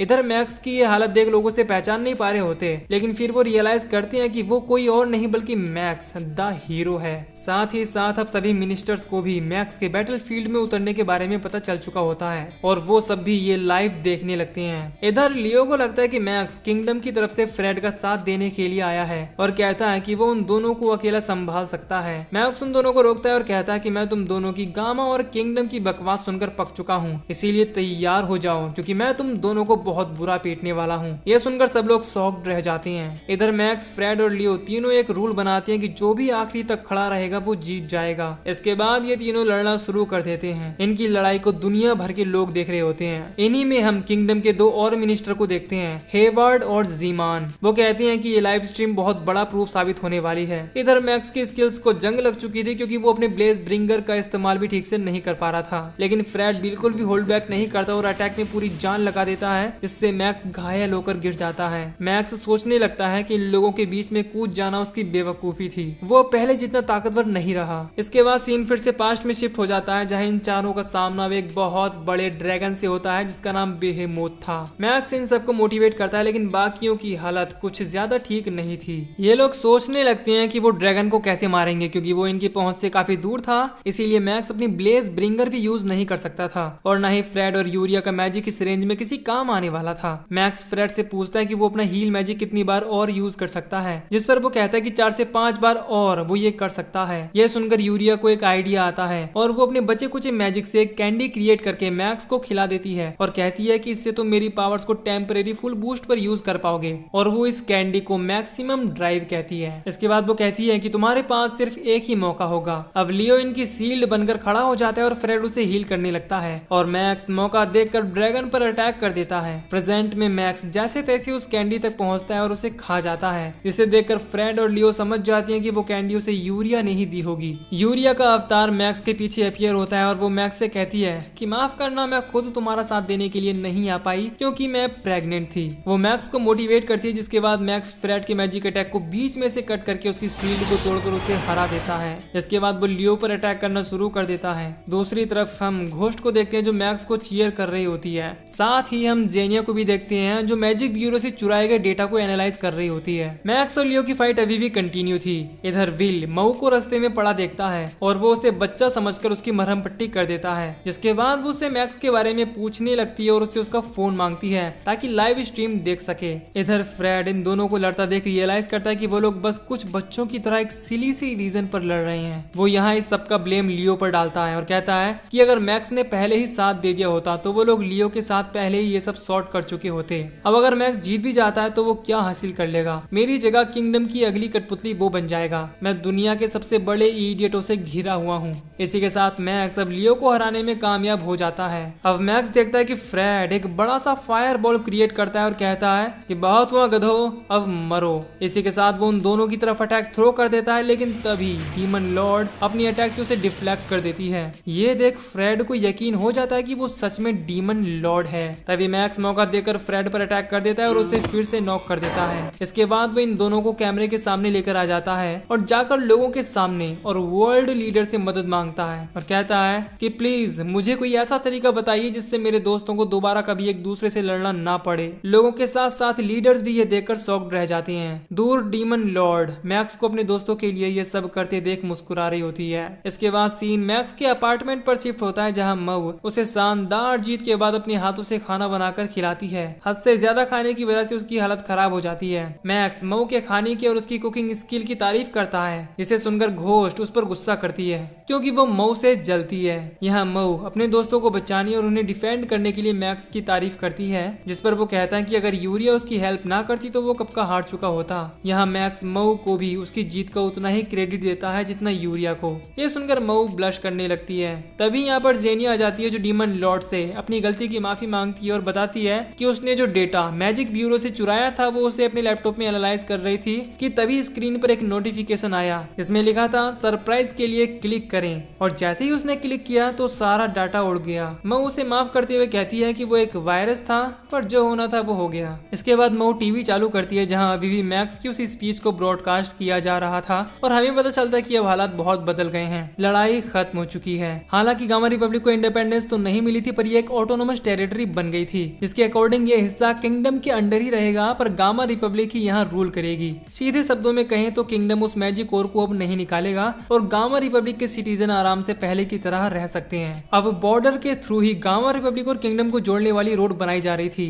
इसे बनाने में लियो, उसकी टीम, उसके लोग और किंगडम की आर्मी एक साथ मिलकर काम कर रही होती है। इधर फ्रेड भी मैक्स की उस अपोलॉजी वीडियो को देखता है और कहता है कि आखिर कब तक वो लोग इसे टेलीकास्ट करते रहेंगे। रिम फ्रेड का मूड लाइट करने के लिए उसे एक मेमोरी कार्ड देकर चली जाती है जिसमें मैक्स की पूक्यू वीडियोस होती हैं। रिम दूसरी तरफ बोडका के साथ होती है और कहती है कि कभी कभी चीफ सेक्रेटरी को भी मजे कर लेने चाहिए, इसीलिए मैं उन्हें मैक्स के फनी वीडियोस देकर आई हूँ। इधर फ्रेड को इन्हीं वीडियोस में से एक में घोस्ट फिर से दिखाई देती है जो सीधा स्क्रीन से बाहर निकल के आने लगती है और सीन यही कट हो जाता है। अगले दिन मिनिस्टर्स की मीटिंग में वो लोग डिस्कस कर रहे होती हैं कि कैसे एक मामूली लाइव स्ट्रीम की वजह से इतनी कीमती ओर्स किंगडम के हाथ से निकल गए। अब वो फ्रेड को पूरा मैटर अपने हाथ में लेने और कर्नल गेलमोफ को घायल करने के लिए सभी मिनिस्टर फ्रेड को उसकी पोजीशन से हटाने का फैसला करते हैं और उससे उसके रिजाइन मांगते हैं। ग्रिम्स भी उस एक्सप्लोजन के इल्जाम फ्रेड पर लगाते हुए कहता है कि वो धमाका फ्रेड के ही मैजिक एक्सपेरिमेंट से हुआ होगा। फ्रेड रिजाइन करने के लिए मान जाता है, जिसके बाद पुलिस एंटर करती है और फ्रेड को अरेस्ट करने की बजाय ग्रिम्स को घेर लेती है। ग्रिम्स कहता है कि क्या हुआ, वो धमाका मैंने नहीं बल्कि फ्रेड ने किया था। इस पर पुलिस ऑफिसर कहती है कि हमने तो धमाके के बारे में कुछ कहा ही नहीं, असल में आपको गिरफ्तार किया जा रहा है पब्लिक फंड्स में हेराफेरी के लिए। ग्रिम्स कहता है कि ये क्या बक रहे हो, जिस पर वो ऑफिसर एक्सप्लेन करता है कि एक अननोन सोर्स के जरिए लोगों को डेटा ईमेल किया जा रहा है। इसमें से एक फाइल मैजिक ब्यूरो के फाइनेंशियल डेटा की थी, जिसके अकॉर्डिंग किसी ने मैजिक ब्यूरो बजट में से काफी सारा पैसा एक डमी अकाउंट में ट्रांसफर किया था और उस डमी अकाउंट से वो सारा पैसा सीधा आपके अकाउंट में ट्रांसफर हुआ है। ये देखकर सारे मिनिस्टर्स शॉक्ड रह जाते हैं। हेवार्ड कहता है कि मुझे तो यकीन नहीं होता कि तुम जैसा लालची आदमी हमारे ही बीच रहकर ऐसा कर रहा था। अब क्योंकि ग्रिम्स की पोल खुल चुकी थी, इसीलिए वो फ्रेड से पूछता है कि क्या ये उसने किया है, जिस पर वो कहता है कि उसे कोई आइडिया नहीं है। ग्रिम्स को अब गिरफ्तार करके ले जाया जाता है और मिनिस्टर जॉर्ज कहता है कि ग्रिम्स के बारे में ऐसी अफवाहें वो बहुत पहले से सुनता आ रहा है, पर कभी सोचा नहीं था कि वो सच होंगी। ये सब देखकर फ्रेड बाकी मिनिस्टर से पूछता है कि क्या धमाका भी ग्रिम्स ने ही कराया होगा, जिस पर राइनहार्ड कहता है कि इससे अब कोई फर्क नहीं पड़ता, हम लोग उसे एक गलती मान चुके हैं। मिनिस्टर ट्रिगोरिन को लगता है कि डेटा लीक जरूर फ्रेड ने ही किया होगा, इसीलिए वो उसकी तारीफ करता है, पर फ्रेड फिर से क्लैरिफाई करता है कि ये उसका काम नहीं था। लेकिन तभी उसे याद आता है जेनिया के बारे में, जिसे फ्रेड ने डेटा चुराते हुए पकड़ा था, और हंसने लगता है और समझ जाता है कि ये काम जरूर उसी का होगा। मिनिस्टर्स को कोई आइडिया नहीं होता कि वो क्यों हंस रहा है, पर अब क्योंकि अब साफ पता चल रहा था कि वो धमाका फ्रेड की गलती तो बिल्कुल नहीं थी। इसीलिए सभी मिनिस्टर ग्रिम्स के जाने से उसकी position as a minister Fred को प्रपोज करते हैं, क्योंकि वो इसके लिए परफेक्ट कैंडिडेट है। उसने न सिर्फ 10 साल पहले डीमंस को हराने में हीरो का साथ दिया, बल्कि आज फिर से उसके कंट्रीब्यूशन से एक बड़ी जंग होने से रुक गई। जॉर्ज भी इसके लिए हामी भर देता है। दूसरी तरफ मैक्स छुपते छुपाते पर्सनल टाइम स्पेंड करने के लिए पार्क की तरफ आ जाता है, लेकिन तभी वहाँ पर बहुत सारे रिपोर्टर्स आ जाते हैं और उसे सवाल जवाब करने लगते हैं। लेकिन मैक्स जैसे तैसे यहाँ से भाग जाता है। पार्क में हम यूरिया को देखते हैं, जहाँ उसका हस्बैंड उससे बेबी को ले लेता है और वो अपनी बेटी सैरा के साथ बैडमिंटन खेलने लगती है। इधर मैक्स घर पर वापस आ जाता है, जहाँ मैक्स मऊ से अब वापस अपने कैसल जाने के लिए कहता है, क्योंकि अब गामा रिपब्लिक और किंगडम वाली प्रॉब्लम सॉल्व हो चुकी थी। उसका यहाँ अब कोई काम नहीं था। जिस पर मऊ कहती है कि वो तब तक यहाँ रहने वाली है जब तक मैक्स फिर से पहले वाला मैक्स नहीं बन जाता, और उसके लिए उसे अच्छा खाना चाहिए होगा। मैक्स खाने के बारे में सोचकर अपना मन बदल लेता है और कहता है कि ठीक है, तुम थोड़े टाइम तक और रह सकते हो। तभी मऊ की नजर मैक्स और उसके दोस्तों की ग्रुप फोटो पर जाती है, जिसमें हम देखते हैं कि कैसे डीमन लॉर्ड को हराने के बाद अपने अपने रास्ते जाने से पहले वो लोग एक ग्रुप फोटो लेते हैं और अपने अपने रास्ते निकल पड़ते हैं। और इसी के साथ ये एनीमे यहीं पर खत्म हो जाता है। तो दोस्तों, अगर आपको ये एनीमे पसंद आया तो वीडियो को लाइक और चैनल को सब्सक्राइब करके बेल नोटिफिकेशन दबाकर ऑल पर सेट कर लो। बाकी मैं मिलूंगा किसी और एनीमे के साथ। बाय।